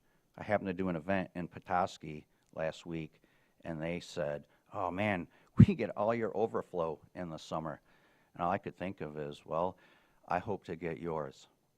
Because if we're pushing our tourists away, I mean, it's a huge Excuse me, economy, Mr. so- Springsteen, thank you. Yeah, thank you for Thanks, your time, Russell. and thank you for your service. Any other comments on this item? Seeing none, I'll bring it back to commission. Any last comments? Seeing none, we'll do a call. All in favor? Aye. Opposed? Motion passes. So we look forward to this year's operations and a robust conversation throughout the summer and into the fall. So thank you, everybody, for that. Moving on to new business, we've got the memorandum of understanding with Preserve Hickory, and I will hand that off to you, Lauren. Or well, Lauren's on it, or is it Liz? No, you can do it. It was both, but, so this is a project that Preserve Hickory came to administration with and proposed. There have been some unknowns, I guess I want to say, with the snowmaking system up at Hickory, and so Preserve Hickory is proposing to do a comprehensive review of that whole system and come back to the city with a report on what we've got up there. That's going to require the participation of the city, basically staff providing information to Preserve Hickory and access. We may need to dig some to look at some of the lines that are underground that we're having some porosity types of issues that we don't fully understand. So this MOU just basically lays the groundwork for that partnership to move forward and bring back a report. And then once we understand what we're dealing with the system that we have, then we hope to continue to work together with Preserve Hickory on what might be some ways to address that and fund it. And those items will come once we know what we're dealing with. So that's the purpose of this MOU. Do we have any questions or motion? Mitch? I move that the mayor and city clerk execute the MOU for the procurement of a Hickory Hill snowmaking infrastructure review and report. Such MOU subject to approval as to its form by the city attorney and to its substance by the city manager. Support. All right, thank you. And Heather, your hand went up at the same time, so. Yeah, no, I totally support this, and Lauren did a good job of explaining what this is all about. Technology changes, some of that equipment is old. You know, we have new winters, we have good winters and bad winters, and maybe we can get some tech up there that will operate under all circumstances. But while I have you here, I have to say this really quick, that we need a summer camp at Hickory. We need a summer camp really badly. I went to summer camp at Hickory as a Brownie. No. We can partner with the Y, we can partner with Norte. There are many different organizations to partner with, but this is a priority. It's a priority for the residents, and that Hickory Lodge is locked up 9 months out of the year. Let's get going on this and get it opened back up again. It's an interesting, good idea. Jackie, you had your hand up? I just, I'm very happy, I'm pleased with the partnership. I just wanted to ask the city manager about being the primary point person from the city side on this, whether you have the bandwidth or if there is some engineering expertise that might be appropriate, that this could be delegated to the city engineer. Just thought I'd ask. Good question. Well, no, I'm happy to be the point person on this, and I've talked with Chairwoman Ness on that as well. No, I believe that the partners that Preserve Hickory are bringing to the table, working with me and both Chair Ness will be just fine.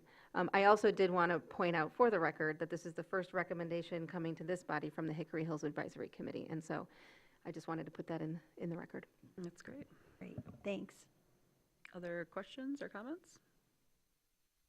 Seeing none, I'll open it. Is there any public comment on this item? Seeing none, I will bring it back to the commission. All in favor? Aye. Opposed? Motion passes. And that's exciting. We got something off the new advisory committee already. All right, our next item is consideration of a 3-year professional services agreement with tech support services, and I believe we have Jerry leading on this one. Yes, while we have Jerry Swanson, who's our GIS and IT director, he's approaching the podium. I just wanted to say, if you note in the executive summary, this was delegated to our staff, and many of those who were on the team to go through these 24 bids, and it was a heavy lift, are here tonight. So I just wanted to recognize our city treasurer, finance director Heidi Sheppy, our city clerk Benjamin Marentet, our deputy city clerk Sarah Lutz, our police chief Matt Richmond, our GIS administrator Jerry Swanson, and IT support specialist Porter Bailing for all being a part of this process. Great. Take Good it away. team. All right. So I do want to do a little prelude here. So I'm standing tall. It's been a couple long weeks, but very exciting times for the city. So 1 week ago, we formally separated the majority of our IT services from the county. Obviously, it's a very important project, very complex, but really it's helping us, move forward with managing and deploying technology, both for our operations and then, ultimately for the public. It was quite a collaborative project, so I do want to thank county administration and the county IT department, lots of meetings, city administration, and also city staff, because we broke a lot of things and we're constantly trying to fix them, and we're getting real close. So thanks everyone for the patience. And then really the only big component left on this project is getting the TCPD fully transitioned, which we're working on through June. They just have a lot more complexity with dispatch and the law enforcement center. So obviously this all kicked off back in November when the city commission approved us to separate from the county, and we went through the kind of that agreement to kind of get that in motion. So at that part of the decision, we also were directed to go to RFP. It's obviously a very hot market. We ended up with 24 bids, as City Manager Vogel alluded to, and quite a range of services and vendors from all over the country, even some offshore vendors. And so we really had to kind of dive through all these proposals. So we actually used Deb Allen's matrix she had used for the grant writing proposals, and we kind of tweaked it to our own liking based on our proposal. And so the IT team spent a whole day in the conference room, or if not more, going through all that process. We're able to get a nice scoring matrix built, and then really kind of come up with some finalists to kind of weed out based on pricing and some other variables. As Liz mentioned, we did end up forming that internal committee. I think I laid it out in the memo. I think we met 4 or 5 times, but the goal was to get some really good interviews in place with kind of our finalists. So we did do that. We spent a half a day doing interviews with the firms that we felt were up to par. And we also then followed through with some questionnaires and reference checks. So throughout that whole process, we did decide to move forward with our recommendation, which is in the packet, which is Millennium Digital Technologies for this contract. And, you know, we had some good discussion, and we do really feel like, you know, all the finalists that we came up with do meet the needs of the city. But MD Tech, as we call them, they definitely kind of came in as that most qualified, but also that lowest bidder. So that's obviously a component.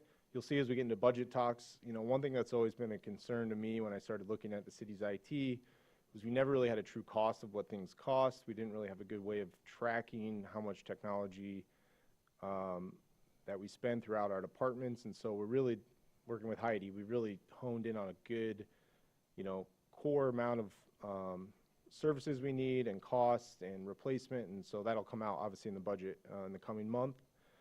So obviously we've been working with this firm, and one thing that's really stood out to me is they're really good problem solvers. And, you know, there's a lot of complexity involved, especially with this kind of, you know, unpeeling of this legacy infrastructure.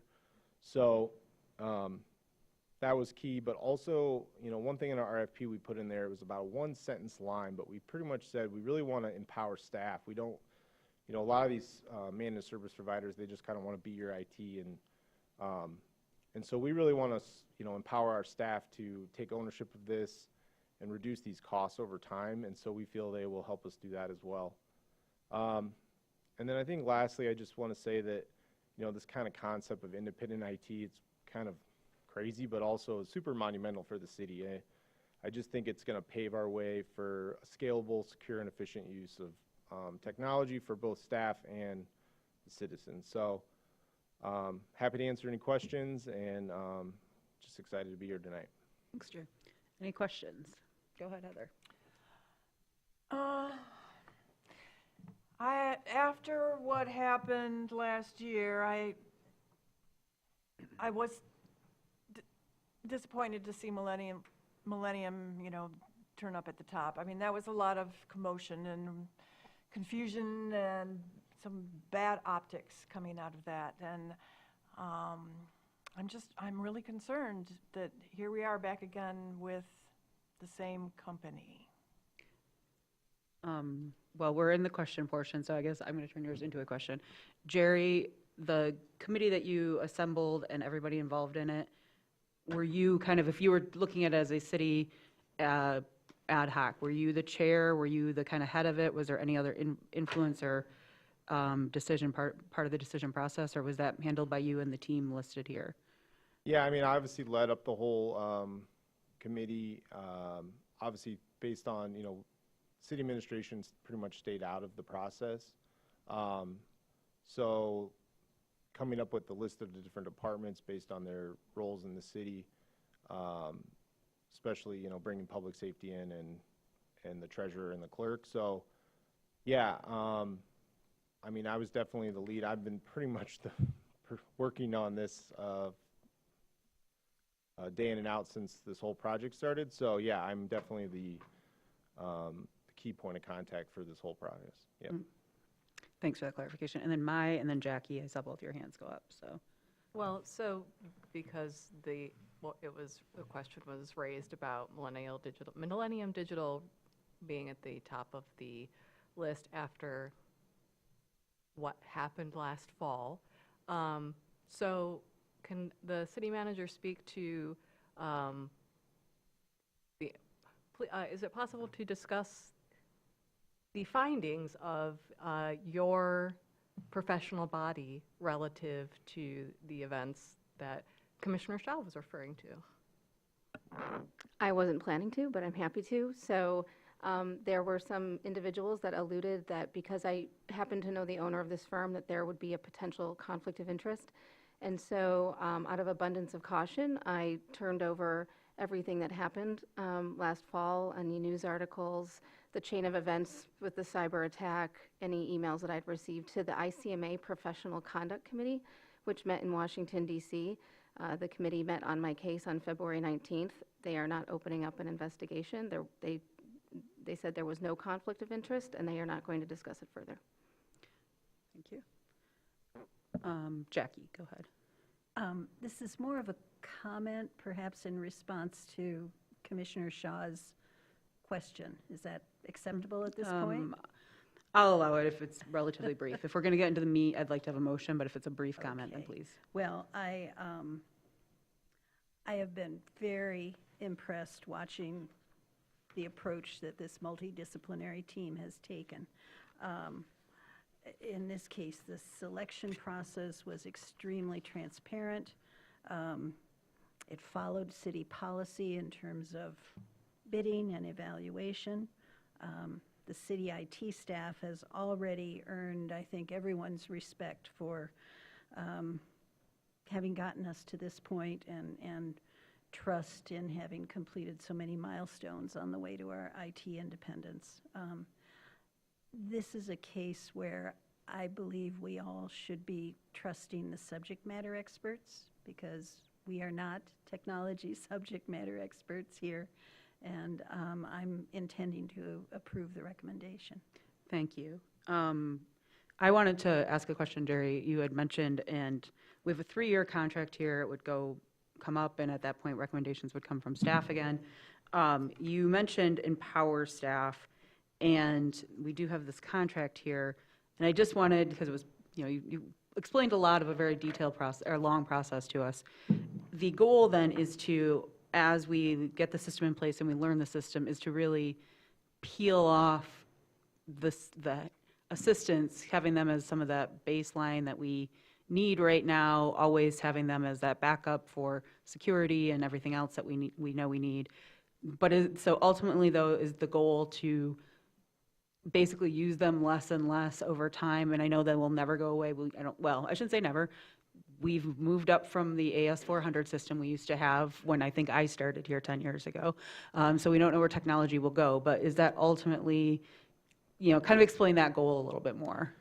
Yeah, so it's obviously a little, to come out the gate and hire a 6-person IT department, I don't even know if we would need that many people, but, some of the expertise that gets brought, managing firewalls, managing server backups, those can be more complicated. So by using these kind of firms for that, especially out the gate, is definitely important, and the security aspect.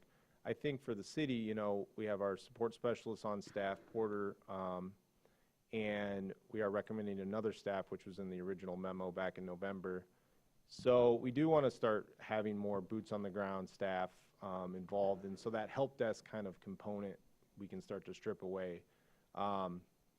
obviously out the gate, we want to make sure we have more than enough support, but we think we can kind of create a lean, efficient model because we started from scratch. And it's always good to have an expert on the phone if you need it, especially with some of our services being 24/7. So there is some, we don't want to have staff maybe answering the phone at 3 a.m. and these firms can step in for, especially with police officers having an issue with their MDT. So yeah, I think, we got to get our feet wet a little bit, but I think long-term, we can kind of build a lean staff and still have some expertise, but yeah, strip away some of the kind of long-term costs associated with having a full-on managed service provider, which is kind of common in government where you don't want to have anything to do with IT and you just outsource it all. So,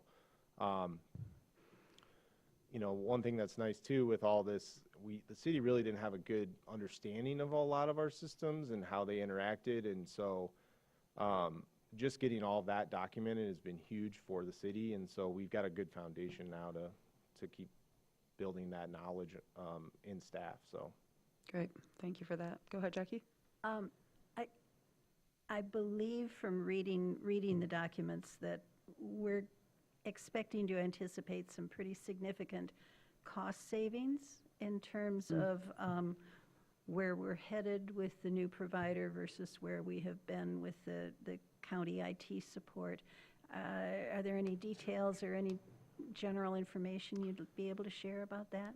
yeah, so obviously that'll come out a little more in light with the budget. Heidi and I have been working closely and her team on building an internal IT fund. And so the cost savings, the key cost savings is obviously the amount of money that we were paying monthly to the county, right, for our current services. So that number's obviously gone down with this recommended contract. But you will see that there are some costs now that we have by taking on this endeavor, staffing and replacement costs. But at the end of the day, what I really ended up seeing with the numbers, because at first there could be a sticker shock because you're like, oh, well, that seems high. But really what we're doing is just having kind of your standard municipal IT budget. Again, we never really had that number. That was something that was hard to kind of pull out. And so I think we're actually in a good place from a transparency standpoint of like how much does technology cost, and we have reduced kind of that bigger overhead by paying the other government organization in the building to now empowering ourselves and trying to be a little more efficient with that cost, because it took a lot to kind of untangle where all this, departments were buying softwares and, licensing and all that was really kind of in shambles. And so we really brought it all together.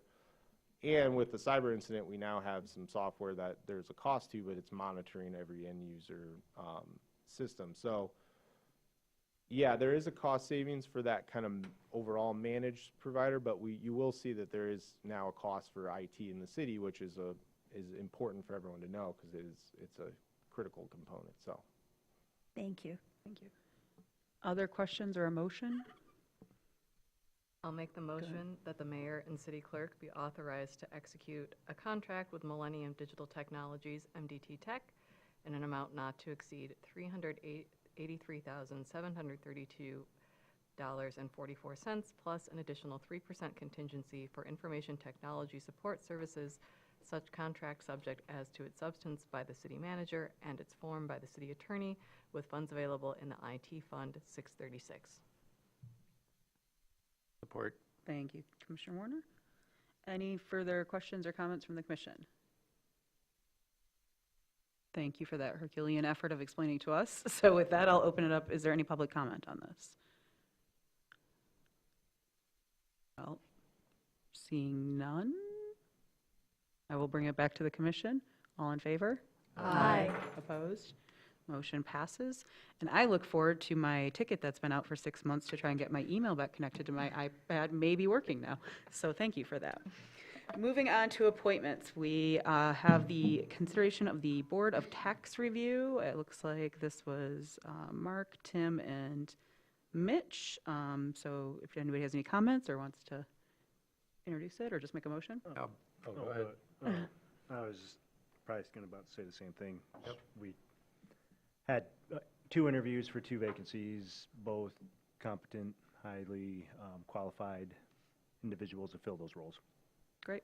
So with that said, I'll move that Paul Fitzsimmons for reappointment to the term expiring December 31, 2027, and Laura Dagwell for appointment to the term expiring December 31st, 2027, previously held by John Peck on the Board of Tax Review as recommended by the Ad Hoc Committee, consisting of Mayor Pro Tem Wilson, Commissioner Tim Werner, and Commissioner Mitch Treadwell. Support.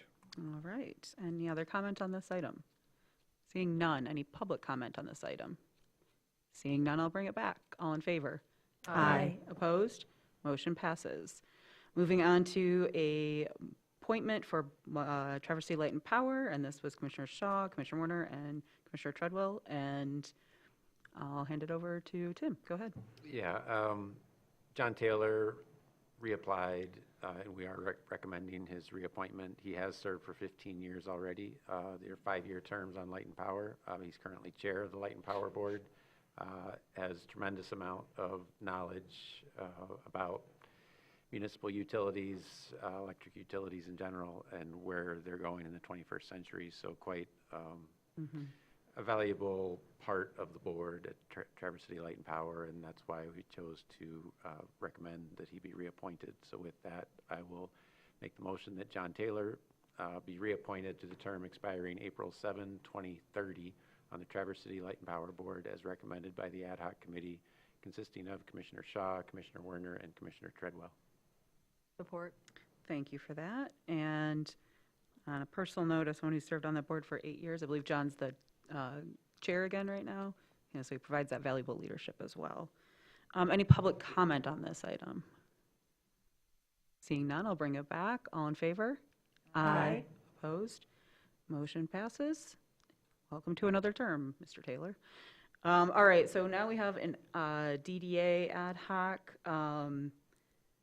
that needs to be formed. We had a couple people of Hillary Ascroft, who's been serving, got a promotion at her job, so she's been traveling. So we're going to look to replace her.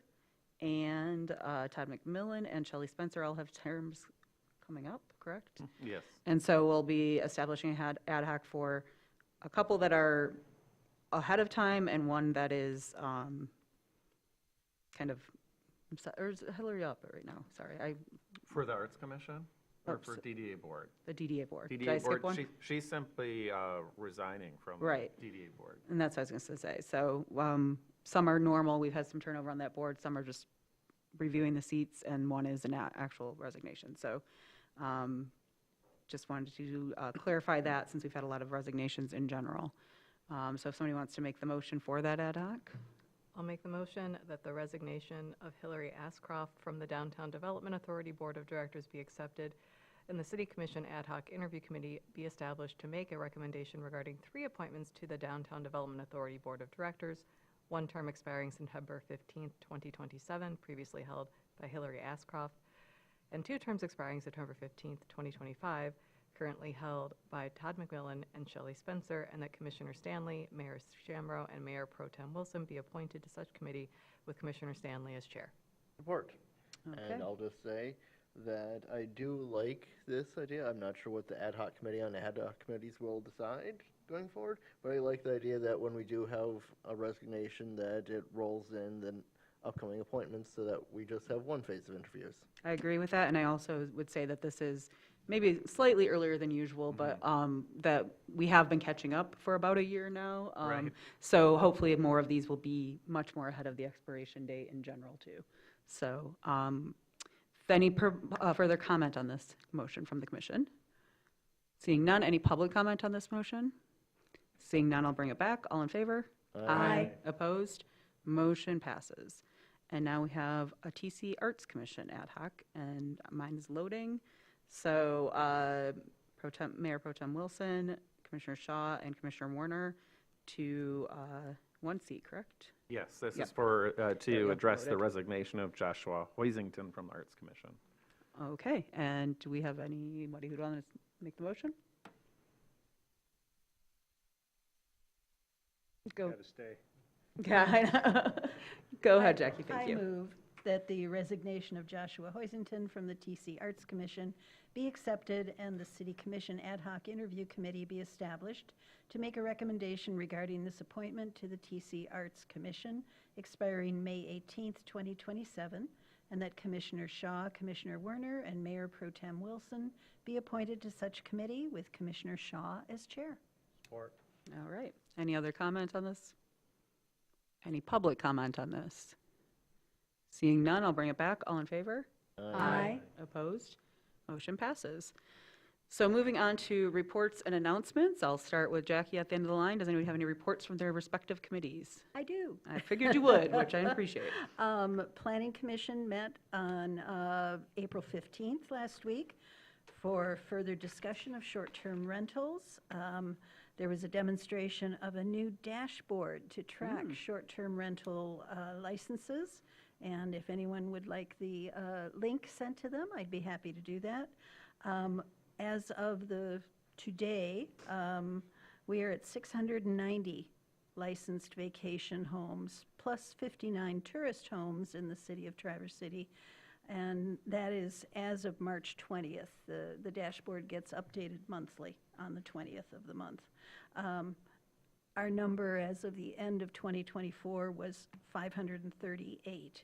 So it's gone up by about 150 licenses. And there was some discussion of whether there's a gold rush effect going on, that as we discuss changes to short-term rental policy, that people are getting in while the getting is good. We also discussed grandfathering of licenses, the impact of the proposed short-term rental changes on the number of non-conforming short-term rentals, whether possibly there's a role for homeowners associations and condominiums in terms of awarding short-term rental licenses within a specific building. I am meeting with Aspire North this week to follow up on their offer to share data on short-term rentals in the region, and plan to share that with the rest of the Planning Commission. Thank you. That's great. And for you then to do that. also our ad hocs, the appointments ad hoc had our second meeting on April 16th. We reviewed very valuable information that the clerk's office was able to provide from a survey of prior candidates and appointees, and talked about ways to perhaps digitize our process, streamline it, try to save some hours, man hours from the clerk's office, try to increase access and communication with candidates, and also to better recognize the volunteers who serve on our boards and commissions. And our next meeting for that ad hoc is May the 1st.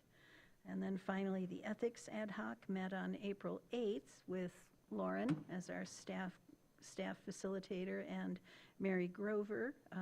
We discussed the goals, the scope, and the resources to guide our overall conversation.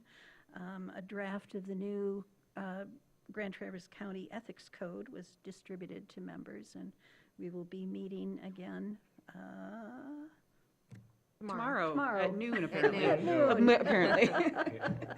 Thank you. Thank you, Jackie. Any other reports from any other boards?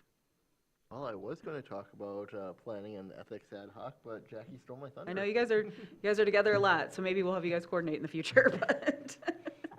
But no, appreciate both of that, the service and Jackie meeting with Aspire North after their comments. All right. Anybody else? Last call? Seeing none, we will move on to the public comment portion of our evening, the final public comment, but we do have a reserved public comment. So we'll welcome Christy Minervini here to talk on behalf of Northwest Michigan Coalition to End Homelessness. And/or Ashley. Sorry, it's Christy's name on the. She submitted the form. This general public comment you said first? No, it's after reserved public comment. Yep. No? Good? You're good. Yep, Okay. reserved public comment, and then it'll be general. All right. Thanks, everyone, for having us here tonight. And since this is technically public comment, I'll give our update, and then, if allowed, you guys can ask questions near the end. So we know that homelessness is a complex issue. We've been dealing with it in our community for decades. And we also know that it's solvable. And it's solvable when communities come together in this way. Communities across the country have developed this task force model to address and end homelessness, and we are copying them. And we are developing a task force, and we've been doing so over the past, probably in its infancy, kind of over the past year. We're kind of building on the work that we did with the Homelessness Collective that you all have heard about through leadership from Dave Mengenbeer at the Community Foundation and Sakura Takano with Rotary Charities. We're really, that group and those convenings set the stage for the work to come through the task force. We're now ready to kick off our actual plan. How are we going to prevent and end homelessness in our community?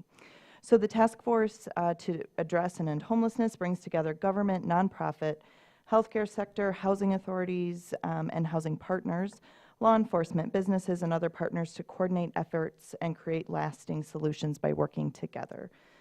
The goal of this task force is to develop one solid, cohesive, and coordinated plan to prevent and end homelessness in our community.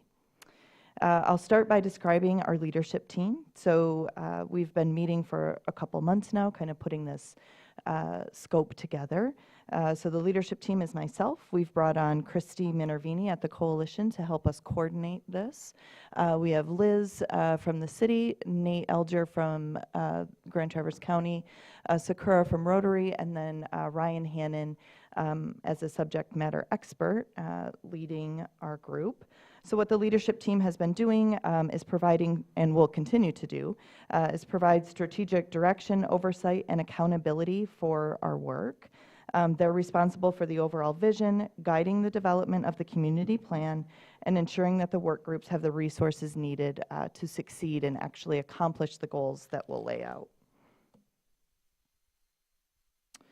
These are the main goals of the task force, but really the overarching one is to develop a unified strategy. I want to be really clear that the task force is not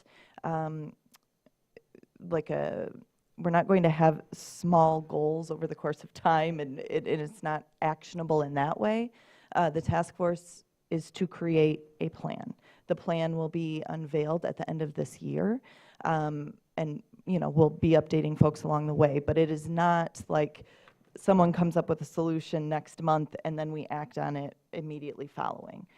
It's to create a comprehensive plan that we can all agree on that is based in data and led in a collaborative way. So the goals within that plan will be to address the systemic barriers to housing both in the city and in the county, maximize funding and resources, enhance service coordination, track progress and accountability, incorporate community perspectives and input, and I'll speak to that more specifically in a moment, and then advocate for policy solutions that may or may not need to change to fully get us to where we need to go.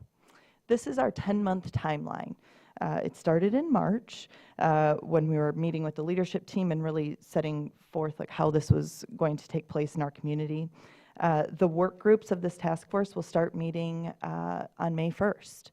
And so May 1st, folks will come together to start talking about solutions, agreeing on the data, and agreeing on the desired end state we want to see in our community. So over the summer, we'll be doing that. We'll be strategizing, problem solving, coming up with solutions, creating budgets that match those solutions to really scale up the efforts in our community, primarily related to housing, because we all know that housing is what will end this crisis for us in our community. September, we'll unveil a draft plan, and in October, we will have public input sessions. So anyone in the public can come, share their feedback on the plan, and ask questions. November, we'll really finalize it, and then December, we'll come back to you all with the plan. This is the structure to develop the plan. I already went over the task force leadership team. The advisory council will also be, the leadership team will also be meeting with the advisory council throughout the next 10 months. Or I guess less since it started already. The working groups will start meeting in May. There'll be safety net services, emergency shelter and services, and housing solutions. Each of those work groups will tackle the following focus areas. That these are determined by other task forces across the country and by subject matter experts doing this work every day. tackling crisis management and safety, prevention of homelessness, diversion, access to the homeless response system, basic needs for folks experiencing homelessness, emergency shelter and day services, housing navigation, housing with and without supports, the development needed of deeply affordable housing, and the supports that help to keep folks in housing. Each of those work groups that I listed will be tackling these big 5 questions. And these questions are really designed to get at identifying the gaps in our current system and our current funding sources. Why aren't we able to see more progress in our region despite our best efforts? Identify solutions that are working. What are we seeing that is working here? And then how do we scale up those efforts to really meet the need? Safety Net Services, more specifically, is a group designed to focus on the services that are provided to folks while they're experiencing homelessness, and also those who are at risk. So we know that folks suffering from mental health conditions, substance use disorder, they're at higher risk of becoming homeless. That is not a predetermined factor that you will become homeless, but we know these are risk areas that need to be addressed. So Safety Net Services will really focus on those things. These are the folks who have already said yes to joining our task force and being on the Safety Net Services work group. Jen Holm will be the co-chair of that group alongside our street outreach manager at Goodwill, Bailey. We also have Community Action Agency representation, Munson Family Practice, and St. Vincent de Paul, who really focuses on preventative efforts. This is not an exhaustive list. We're still following up with folks along the way. Emergency shelter and services. The goal is to improve the crisis response system to ensure that we have enough shelter beds in our community. We've done a lot of work over the past year or more to ensure that that takes place, and it's still unfolding in the next couple weeks here. But this plan will really talk about the longevity. What will it take 5 years from now? How many shelter beds do we need? Who will fund it? Who will provide the services? And these are the folks who will be on that work group. The work group will be led by Pat Livingston, board chair of Safe Harbor, as well as the executive director of Goodwill Northern Michigan, Dan Biron. We have the Community Cares Coalition representation of Jessica Hamilton and or Megan Wick. They said that they're going to switch back and forth potentially. We have Jubilee House and Grace, represented by Jim Para. We have a lot of day services also provided at Central United Methodist, so Ryan will join us there as well. And then we have our Women's Resource Center Domestic Violence Shelter represented as well. And then finally, we have Housing Solutions. So the goal of the Housing Solutions Work Group is to scale up housing efforts. Like I said, and I say it every time I'm speaking to you guys, housing is what will ultimately end homelessness. We need more units, we need more support services, and we need more sustainable funding both of those aspects to get us to where we need to go related to housing. Housing Solutions will be split the work group, will be split into housing development partners and then service providers, and then they'll come back together. During the work group to kind of share ideas and thoughts. We're hoping to have a chair identified in the next week here for housing development, but these folks are already confirmed. We have the Traverse City Housing Commission, we have representation from Goodwill, MISHDA, Grand Traverse County Brownfield Redevelopment, Woda Cooper, the City of Traverse City Planning Department, and East Bay Township Planning.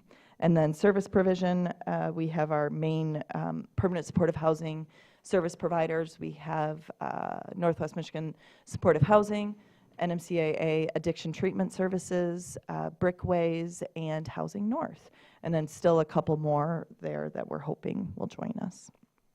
And then finally, the Advisory Council includes representation from the leadership team, as well as the chairs from each of the work groups. They're really helping us identify progress from each work group, offer input on the proposed solutions, and again, help secure necessary resources. I'm not reading all these because my voice is going out, and there's 2 pages of them. But lots of enthusiastic support for the advisory council. Almost every single entity and individual we asked was an enthusiastic yes. So I'll share these slides after as well. All right, and then finally, all of this kind of tees us up to an ask. So we hope to return with a budget request for the city to provide sustainable funding for permanent supportive housing. The city, a few months back, did the resolution to help support the Chronic Initiative, which really falls within all of this work. And we'd like the commission to authorize the city manager to work with us, us being the Coalition to End Homelessness, on a $500,000 line item to present at the study session in May, when you all talk about your budget. The task force will ultimately have funding recommendations in it, but this starts us at a good place and really allows the city to champion these efforts. So that's all I have for you tonight, and thank you. Go ahead, Mai. Is $500,000 enough? And I'm wanting to link this to our conversation about how much of the budget we leave on the table every year. And so as we're looking at the amount of money that is sitting on the sidelines unallocated, and that we've been very fiscally conservative about, I would like to link any conversation about that to what the real needs are of this group and what our community actually needs to have available in terms of resources, which probably exist at present in our ledger, to develop housing, to provide those services, and to be the safety net that we need to for the people experiencing homelessness in our community. So I'm glad that you had a specific dollar amount, and I want to see that be robust and a line item that continues as long as it takes to solve this issue effectively, which we know is possible. Yeah. Thank you. Go ahead, Tim. To follow on to that, I guess I would appreciate maybe at the May 12th, to the extent possible, that this is both, I'm talking 2 directions here, that the community partners that are working on the 2028 goal to end chronic homelessness, which I know is just a part of this. We can't answer necessarily the question, is it like $500,000 is not enough, but as far as how much do we have available and what makes sense to apply toward it this year especially and going forward, the more we can see the biggest picture as far as which entities have how many units of supportive housing in the pipeline. They expect a few units next year, this many the following, like just lay it all out there. Like knowing that some are just plans, some are dreams, some are in the works, whatever it might be, but it'll help us understand maybe how best and how much money to, as far as our piece of the puzzle and what we can potentially do. So, to the extent possible, thanks. Yeah, I guess I have on the same line, but a little bit more specific questions. Going through the slides there, and first of all, I want to say I 100% agree with what's been said already. If there's an opportunity and we can do more, I also understand that to a point our budget is limited to within our jurisdiction. But, you know, I saw East Bay was on there with Claire Kerner, and I saw that Chris Barshoff is on there representing Garfield on a different committee. But I do know that Garfield has a planner, and so is there a reason Garfield isn't represented on the development group, and maybe it's just they haven't said yes yet, or they're figuring out who could do it, and what other townships maybe have that option? I know, you know, we had a you can't beat me. I'm ruling you can't beat me. So that the development of, we had a conversation recently that some think that Blair Township might be too far away, but Blair is connected by Beta and other things. So hearing from some of our fellow neighbors that are adjacent to the city and have room to have some of this growth, and to the point that Commissioner Warner made of what's out there, what's coming, but also really making sure that they're at the table for the big part of this conversation as much as possible. So you might not have that answer now, or I unfortunately won't be here on the 12th, but I'll definitely tune in and watch and maybe ask ahead of time. But what the plans are to engage every, at least Grand Traverse County jurisdiction. Yeah. So in terms of Garfield Township Planner, that ask is out there. Okay. So waiting to hear back. Yeah, that's John. It's like, yep, that we're waiting for a response. In terms of the townships, so yeah, when we were discussing who we would invite from a development perspective for the townships, at the leadership team, we really talked about the ones who are development ready and who have already done developments to the scale that we need and have been part of the conversation already, and that was East Bay and Garfield. We can bring it back to the leadership team. I have no hesitations inviting Blair. I'm just curious, yeah. Yeah. So, thank you. Yep. We did get the beep, but I'll let Heather go ahead. There was a beep on us, but go ahead.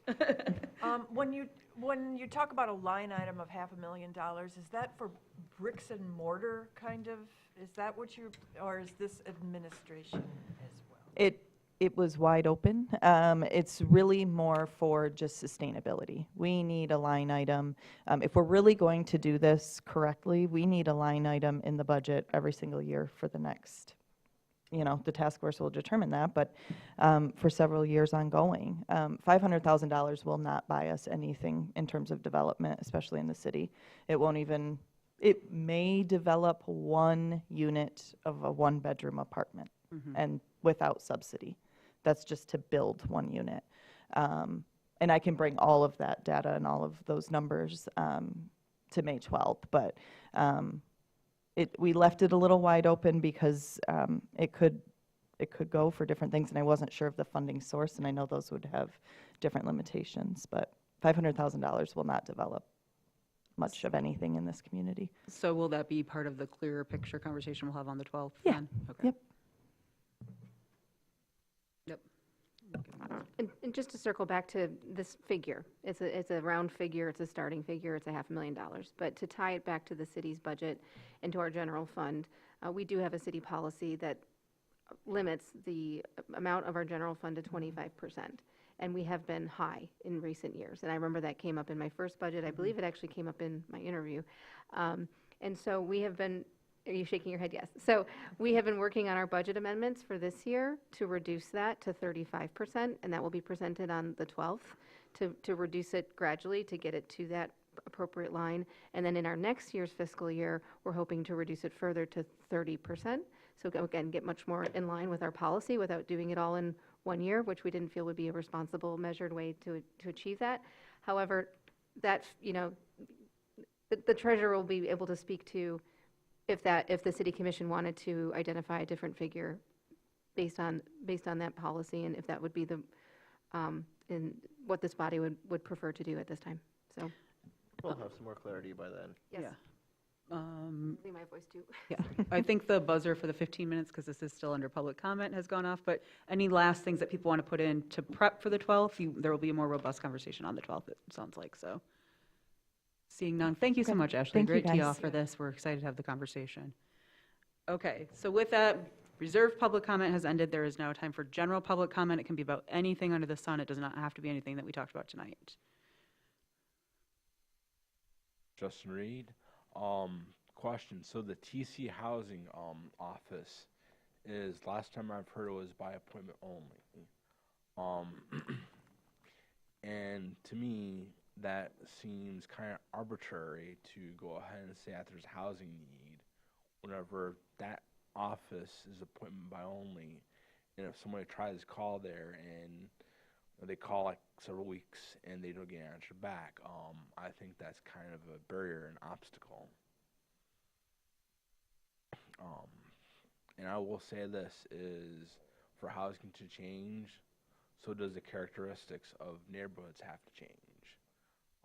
I've heard this tell too often to where, oh, well, it's going to change our neighborhood. Oh, we really don't want it. So with that, I think, there's going to have to be some changes. Thank you. Thank you. Yep. And we have a housing commissioner sitting right here, so I'm sure Mitch is taking notes on that. Hi, Harry Swiston, Traverse City resident. I emailed all of you and the mayor a letter email yesterday, and obviously it's so late date, you probably haven't read it yet, so I'd like to read it to you. To the city commissioners and the mayor, we in a central neighborhood called Boom, base of Old Mission Peninsula, strongly appeal to you to consider adding a sidewalk along the east side of Peninsula Court to the existing new sidewalk at Anderson Street. The 4 properties that will be affected by the new sidewalk all agree. We all want it. And this is the best part. I don't think any trees have to be removed. Possibly one telephone pole. When I compare that to the sidewalk they want to put in from Milliken down to M37, you know, the state highway going up the peninsula. And once you get there, I don't know, it seems like it's leading to nowhere until that tar trail gets there. You get that down that road there, now you walk from Milliken down to the highway, now you got to walk along the highway. That's not a good deal. I sent you a video also of these young girls. They went directly down Peninsula Court from the high school. It's the shortest route. These girls they could have gone down to Anderson Street and went south to Front Street to get to the park, but they didn't. Why? Mostly because young people's minds are not fully developed, which can lead to poor, unsafe choices like these girls made. I don't know if you watched the movie yet, the video I sent you yet, but one girl standing there and starts to go there looking, and then she goes and the girl behind her wanted to go, but she was afraid to go. That's an accident waiting to be happening. This should be independent of waiting for the Brown Bridge Authority funds that may be approved for a future park improvement, because the future has arrived. The exponential increase in the traffic on Peninsula begs for something to be done now. If the money is available to put a sidewalk on Eastern Avenue from the high school to M37, we should be able to do this one. I've made a video of me walking around that route, and I didn't include it because it's 5 minutes long. I'm hoping, and I have my application here for this particular, the 15-minute thing next week, or on a May 5th.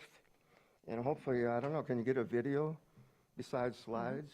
If you send it ahead of time to my office, yes. Okay, great, thank you. Like I said, I've already talked to MDOT, and they did a kind of preliminary speed study a couple years ago, because if you do a speed study and it comes Mr. up higher, Swiston, thank you. you have to raise it. Oh. Yep. Thank you. So I will send you that video. Just to clarify, I think he's clarifying something off if anybody else wanted to make general public comment, but I hear we're going to have a reserved public comment coming up, so we'll look forward to that, sir. Thank you. Well, hello, Richard Robbins from the Grand Traverse Safe Streets Alliance. Thank you so much for the time you afforded me a couple weeks ago to present the Alliance. Just wanted to give you a quick update. Have you all gotten to the website, gtsafestreets.org? Come on, you got to do it and get signed up for updates. We have over 200 people that have signed up. These are active families in the Traverse City area, so it's been quite a success. Also, just wanted to give you kind of an update. We had a quick hits list that you see on the site. Again, we want to reiterate that our visioning for as is and to be are just to start the conversation. We are not being prescriptive that these are what we require or what we've done exhaustive studies on, but they're to get the conversation started. They've been received very, very positively.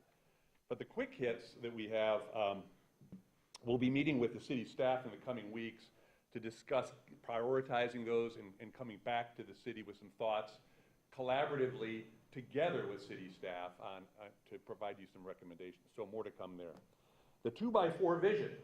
Remember we talked about the idea of having 2 east-west and 4 north-south protected or delineated, which is an important differentiation, protected or delineated paths for non-automotive transportation corridors.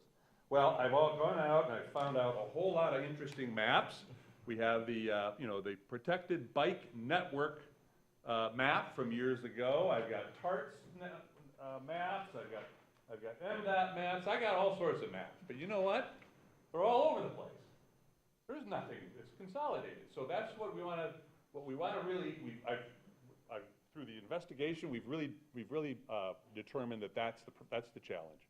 And we want a map up there in the next 6 months that shows a community and city agreed approach. So when we start to do our investments in our infrastructure, we're going to those areas to fill those gaps, not going around 35 different streets. And this won't be completed for 50 years.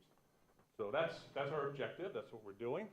We're very involved in the Complete Streets Ad Hoc Committee, and been very pleased with the work we've done there. And we're really encouraging to have a advisory committee permanent for non-motorized transportation. So just a quick update. Thanks so much, and we look forward to the future. Thanks. Thank you.